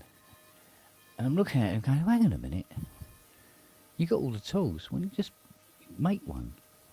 You could just make sure they're buffered so you keep your voltages, but yeah. And just make one and be done with it, But I bought a wacky one that was so based on where you plug in, it's either like 1 to 13 or something like that, or 1 to like several different segments, depending where you plug in. So it could be a multiple, a submult kind of thing. Yeah. Or 1 to like mini, like 1 to a ton. So you can get modules like that too that are pretty clever. They based on where you patch it. Yeah. It's not just a fixed 1 to 4 malt. Because I've created a rod. I've created a rod for me backload because I'm being a bit of a tart about it, and all the fascias have to be black. Well, that's I mean, a lot of them when you buy some modules, they sometimes include you both faces, depending on which one you get. Yeah. Other ones you have to buy them after the fact and say swap it. Yeah. But I just bought whatever I could afford. So I have a lot of black ones which are nice, but I have plenty of silver and other weird colored ones. So at some point I just gave up. I said, it's too much to make it a solid color, Yeah. Well, yeah, you see, because I was thinking, like, if I do, develop some of the anaglyph in module form, I've got the ideal test rig to hand now. Yeah. As well. So and to be honest, you don't need if you're going to keep the module in that room and not move it anywhere, you don't need an onboard mixer. You could just use an external mixer. You already have a killer mixer right next to you. Yeah, true enough. So it's a waste of money if you're not going to be taking it around or constantly changing rooms or whatever. I mean, say the Befacco, you can either buy an 8-channel mixer, which is just a basic 8-channel mixer, Mm. or they do their the hex mix system, full, and they're all kits from Thonk. So 146 to 233.50 excluding VAT, which, I mean, if you know, whether you pay VAT or not, but that's quite an extensive set of 3 units to put in your rack. That would fill up, and that's all on pots, not on sliders. Yeah. Yeah, a lot of them are pot based. That's the thing. Yeah. Yeah, the other one they do is slider. But I'm just saying, you know, it just looks quite a good option. And it gives you, because you just solder, you know, you can just buy the kits and solder away. Yeah. In your own time. Actually. Yeah. Yeah, if you want to do that and save money, that makes sense. I'm lazy, so I wanted something. No. I'm just saying. Yeah, just look at the options. Yeah, I understand that. You can see it on the screen, can't you? The 3 modules. Yeah. Well, they'll, I presume they'll sit side by side. They just probably box it up for the picture. Yeah. Well, I mean, I think I've seen people with them in 2 rows as well. So yeah. Yeah, the hex bander is designed to be one above the other one. Is it? Okay. The way the ribbon cable connecting them works, it's designed to be, and it's a flow, right? Because you want your track to be vertical. Yeah. So everything makes sense. If you put them side by side, it's like, whoa, wait a minute, where's the 2 and where's 3? And so, but yeah, you could make a longer ribbon cable and put them side by side if you wanted to. Yeah. Have you done any Thonk kits, Kent? I don't think I have. No. Because I'm only saying it because they've got videos to watch, and they just the videos. I mean, plus you get the circuit diagram. Yeah. But I mean, they just talk you through each board if you like. They tell you to put all the resistors on if you like, then put the caps or whatever. Yeah. And you know, they tell you what order. If you if you're a complete novice or yeah, that'd be cool. Just worth looking at that as maybe as a saves a few bucks as well, doesn't it? And that's got a little div kit thing. Oh, it's a div kit video, so that's not going to be a problem. That's interesting. That's only 6-channel though. That's a 6-channel mixer. Yeah, it might be enough anyway. But yeah, I don't know.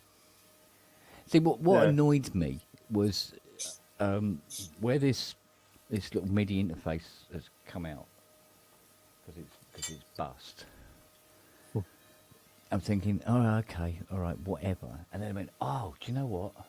The sequential switch is about 3 millimeters too big to go in the hole because it should go there next to the sequencer. That's where it is on a 55, just there. But of course, it doesn't fit. It's like, oh, God damn it! It would have been great, just for the sake of what? Literally 5 mil. Bloody thing. Never mind. But you have a fair amount of open space there, so you can go pretty nuts with modules. But I'm just thinking, since you probably don't want to buy another case for a long time, if you start putting mixers in there and taking up a lot of HP, you're going to probably have to get another case sooner than you think.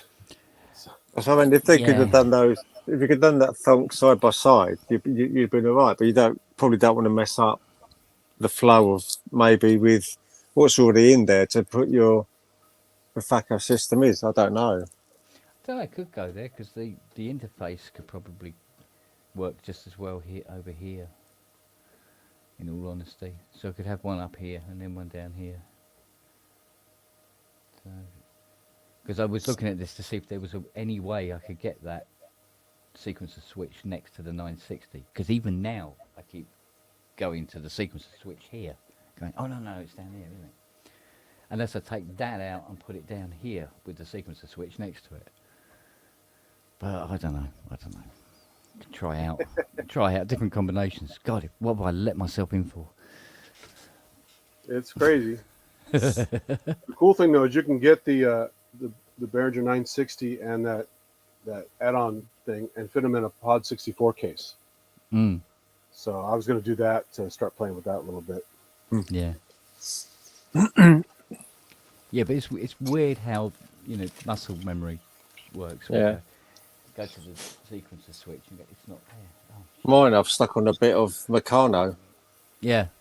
And it's going to go, which you probably can't see. You can't see. It's going to go on the side. Yeah. Oh, on the side of there.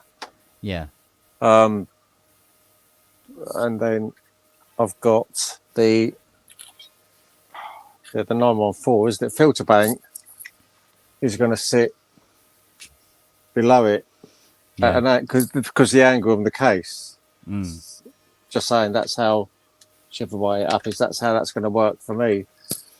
And then I've got the 3 Moogs there, and I've got the Behringer add-on, if you like, Yeah. to go up the sides, and that's about the most efficient way I can do it.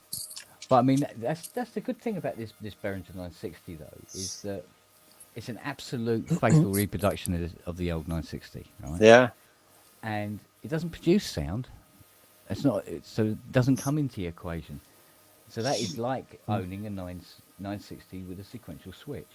And I know for a fact a 960 is going to cost you on its own close to $8,000 for an original 960. And it's like, there it is for 163 quid. I've had mine ages now. Mm. Can't remember what I paid now, but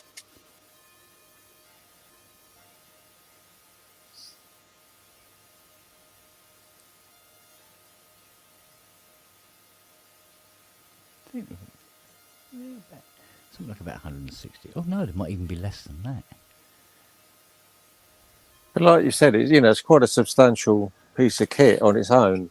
Yeah, absolutely. They've squeezed that into 3U, and then just had to make it as long as they've sort of had to, really. Yeah.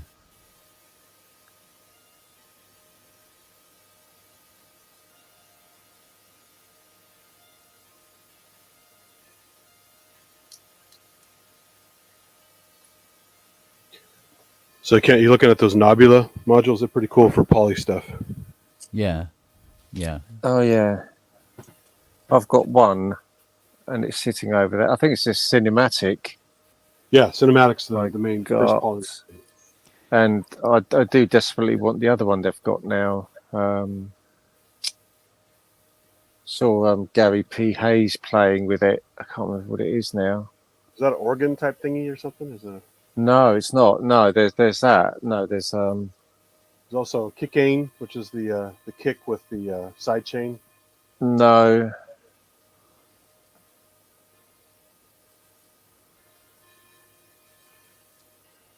I haven't kept up with their latest stuff.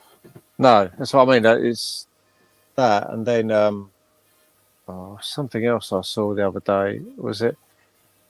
Might have been Ramsey's again. Modular grid. What's that, Max?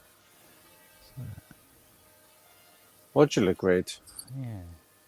Isn't that where you put your modules up into cases, and it tells you how much they cost, and then it gives you the power details and the amps or the milliamps it draws. So people put it up for say, look, this is my system. People put it up and then put modules in and start adding up all the volt, well, not the volts, but the amp usage to see whether their power supply is going to cope or not. Okay. Oh, cool.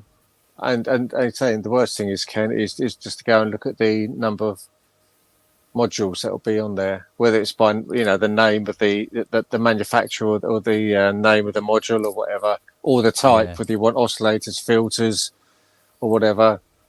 I can't remember how many thousands of modules are on there now, but The cool thing is they also track discontinued modules. So if you find something online that you're interested in, you could probably still find it in their list. I tell you what, there's an entire FM synth module here. Robbie will be torn. Yeah, I like but I like the one with a clock on it. yeah, but the brains you can now, if it hasn't got the latest update on it, you update it, and it's got FM on it. Oh, okay. I mean, They can load DX7 patches on it. Yeah, they've done some incredible things in updating the brains with all sorts. Yeah. What's it? Cobalt expander. But I get why Robbie doesn't want to go down the route, because if you hate all those cables, you just hate those cables. That's it. Well, yeah, exactly. It's Mate, not that. I'm used to cables. It's just, yeah, but it's not just that. But Robbie's just got a space problem, hasn't he? Yeah, true enough. You know, to me, from what I can see of his room, one of his options would be to just go above the DX1 and the AN1X, you know, and put in a thin row, you know, on a frame, if you like, without attaching it to the wall. You know, I mean, then you wouldn't be able to reach. You know, my top things on there, up there, I'm going to have to build myself a step. Seriously, the top of the ones you can't see, the Dreadbox chromatic system up there, is sitting about 3 inches below the strip light. Is that tall? I mean, in realism, I could probably get up to the third row. Where the 2500 and this 100 system split. That's probably comfortable to reach for me.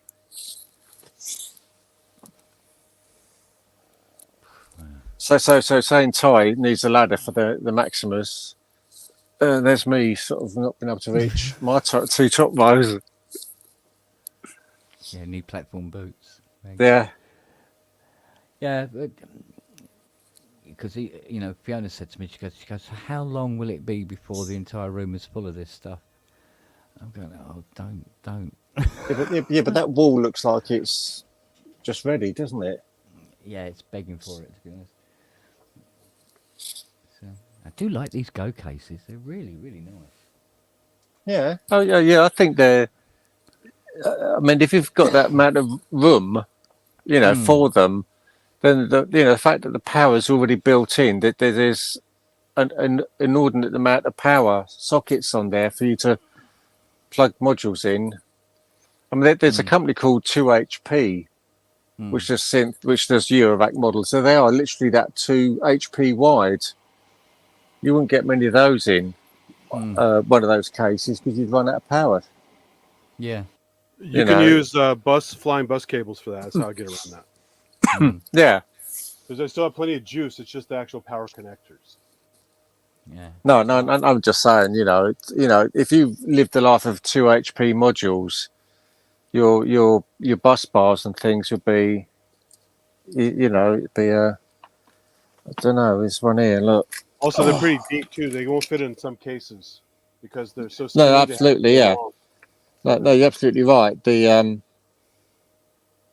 that's the thing with the Go case. I've got one 2 HP unit that is plugged in to it, and it has to go in whichever row it is. But I mean, what's it on? That's what I've got for when I power up the rows up there. Two of those to go onto one power supply. 2, 4, 6, 8, 10. That's about 22 sockets per board. So I've got also my IntelliGel case, the power board itself takes up some depth on the lower level that the upper level doesn't have. So if I want to put certain modules down below, I have to use the PCB spacers. Yeah. In the screw holes, and then screw into those, and they just stick up out of the slot a little bit, and it looks a little bit weird, but they fit, and they still fit with patch cables. Yeah. So But that's what I'm going to have to do with those two power boards, and I've got the standoff things, little L shape. You can buy a L little shape. kit on Amazon pretty cheap. The little L shaped brackets. And the thing is, I mean, because everything up there is going to be more or less permanently wired in, and not be chopping and changing all the time, then those two power boards, they're going to need 1, 2, 3, maybe no more than 6 of those little stands each. And just once you carefully plugged each one in, that they're more or less in for life, if you like. They're not. If You can't. Your entire back wall can be modules. Just think about it. I am. Forget the checkerboard. It's going to be modules. That's what I was saying about Kent. He's if he's got that wall more or less empty, then that's the easiest option, isn't it? But well, that's the temptation, isn't it? Once you start. Well, yeah. Yeah, this is it. Because my OCD will not allow me to have blank panels or holes. It's like, no. Well, I think I was like that up to a point, and I've got various blanking panels in places just to not have a gap. Yeah.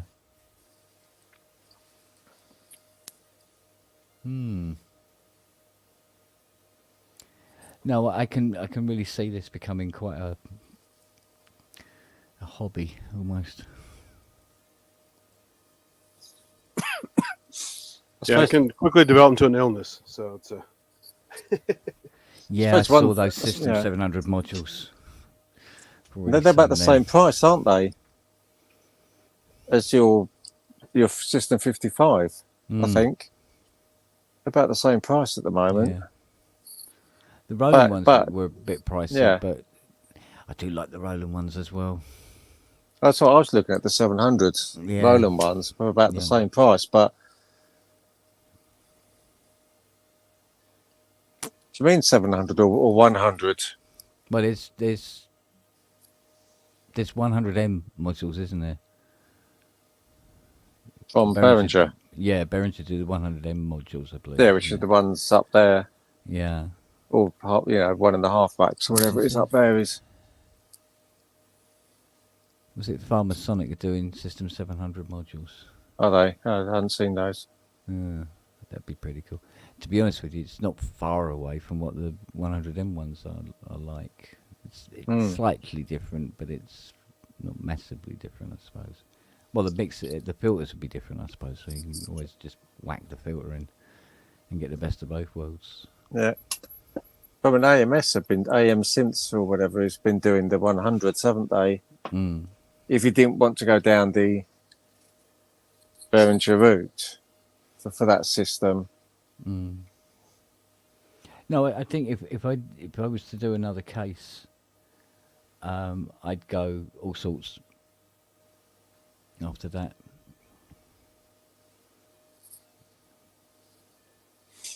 You might as well, because that's what I've done, really, because that lot's what that lot is. Yeah. And then my Go case is over there with all sorts in it. Yeah. Literally every odds and ends almost I've got is sitting in it over there, and I've still got modules here that don't fit in it. I've got about 8 or 9 kits because I've got nowhere to solder now, waiting to be done. So. Yeah, see, because of the woodworking, all the woodworking I do, I'm thinking I could actually just make a massive case, tailor-made. Yeah. Put all the rails in. Mount all Well, the but that's it. I'll get this down. I mean, you can buy all sorts of things. Double one. Yeah. If you want a double one, you can buy singles.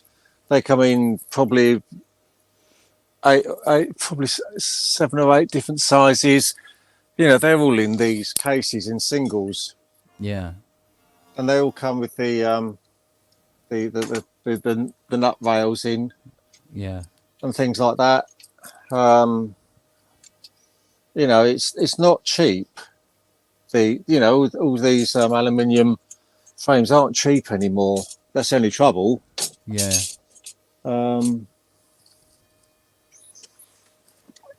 But that's how that's put together. Just makes it nice and easy. Just you just do your own power. Like those rails I've got and things like that. Just put that in, and the actual power supply itself comes with a kettle lead socket and things. I mean, there are better ones than it's Meanwell, the one I've bought. The ones I've bought, there are better ones or different ones out there. Yeah. And again, Bifaco have done their own power supply with, I think it's like those power rails I've got, but like double width or something, and then they've got power things going off each side. I don't know how much that is. I've not looked at that to see. I mean, I don't need one now because, once that lot's done, I'm just so resisting buying more modules because there's no reality of putting them somewhere. Or unless I just take things out of there, which I don't really want to do. But function.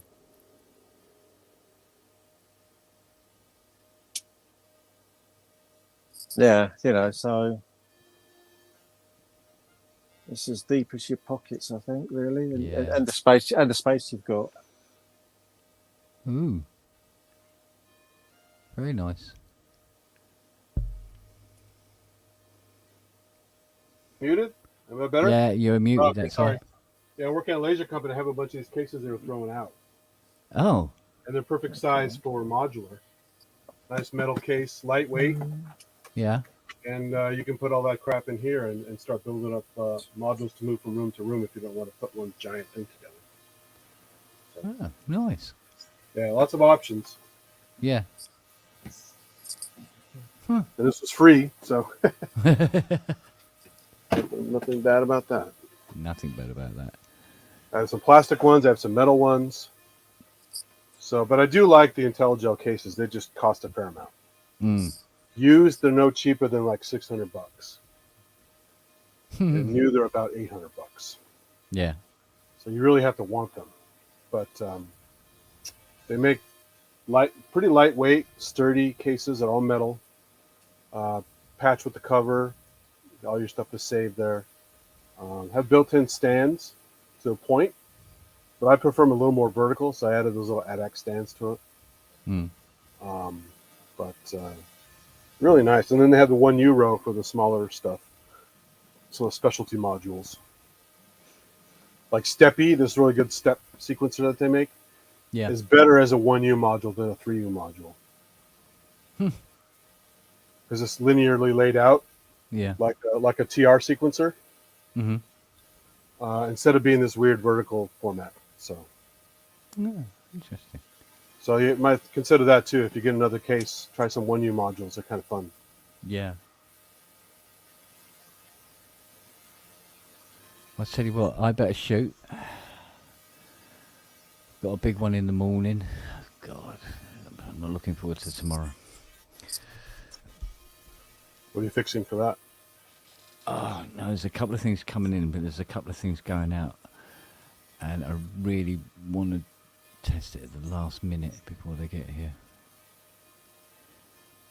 But there's so many other things going on. It's just ridiculous. It's all been building up, and everything's happening tomorrow. It's like, really? Do you have to do this tomorrow? Really? But there you go. That's the way it is. But I mean, if you want, I can leave it running. No, I'm fine. It's work day tomorrow. Yeah. For me, so yeah, I mean, and crazy here, so you can kill it. So, and I got it at 1:20 this morning from coming back from Sheffield. Well, I stayed for the meal. And 3 hours travel. So yeah, 1:20. I think the puppy kicked off at Oh, I think she actually nearly made 7 o'clock, so Hmm. I got some sleep. God. Oh well, yeah, it's something I've been sorely lacking the last few days as well. I really do need to get me head down as well, top of everything that's going on tomorrow. All the dog food arrives tomorrow as well. God, that's Have you a lot ordered of in bulk? yeah, a lot of very heavy boxes. Wow. Yeah, and then unpack it, put it all away. Yikes. Yeah. Even having one dog can get expensive. Well, yeah, this lot. Oh God, they do. They do. I think they eat better than we do. Sometimes, yeah. Yeah, they eat well, but they're all healthy, so that's always good. That's cool. Yeah, I think cheap dog food. You give cheap dog food to a dog, it always tends to suffer from some form of cancer later on. Well, it just makes them shit too much, or they have I'm other. just gonna, yeah, no, you're absolutely right, Andy. That's the worst thing is cheaping shit out, and a lot of it, Yeah. we feed raw, which is, I mean, mostly chicken, frozen chicken, Yeah.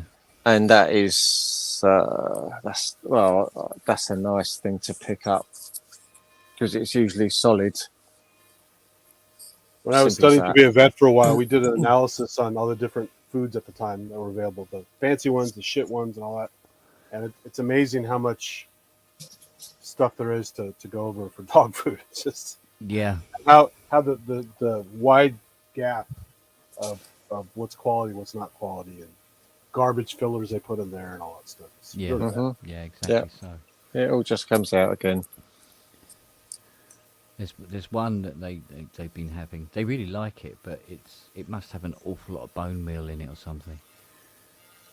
They're doing the little hard, dry, white shits. That you used to see as a kid. Yeah, but ours do that, Ken. Yeah. Because the chicken's raw and it's boned. It's wings and legs and things. Yeah. So yeah, ours do it. Yeah. Oh yeah. Sometimes that's also a sign of coprophagia because when they eat the shit again, it comes out more processed. It comes out white. Yeah. So, but it's a real problem. When they know they're not getting enough minerals, they'll eat the other dog's shit again. Yes, that's always a giveaway, isn't it? Yeah. Yeah, but it's no. I mean, Charlie. God, he likes his chicken as our Charlie. God, man.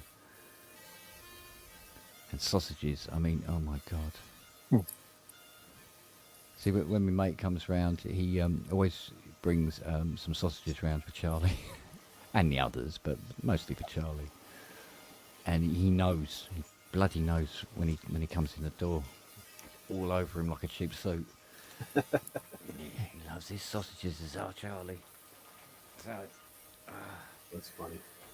Anyway, all right, you lovely people. Yeah. Good night, Ken. Good night, Andrew. Good night, chatties. Bye. Bye from the rabbit of Oh, despair. it's the rabbit of depression. Oh. All right then, babes. Take See care. ya. Look after yourselves. Oh, and thanks for that module. Oh, I missed him, I think.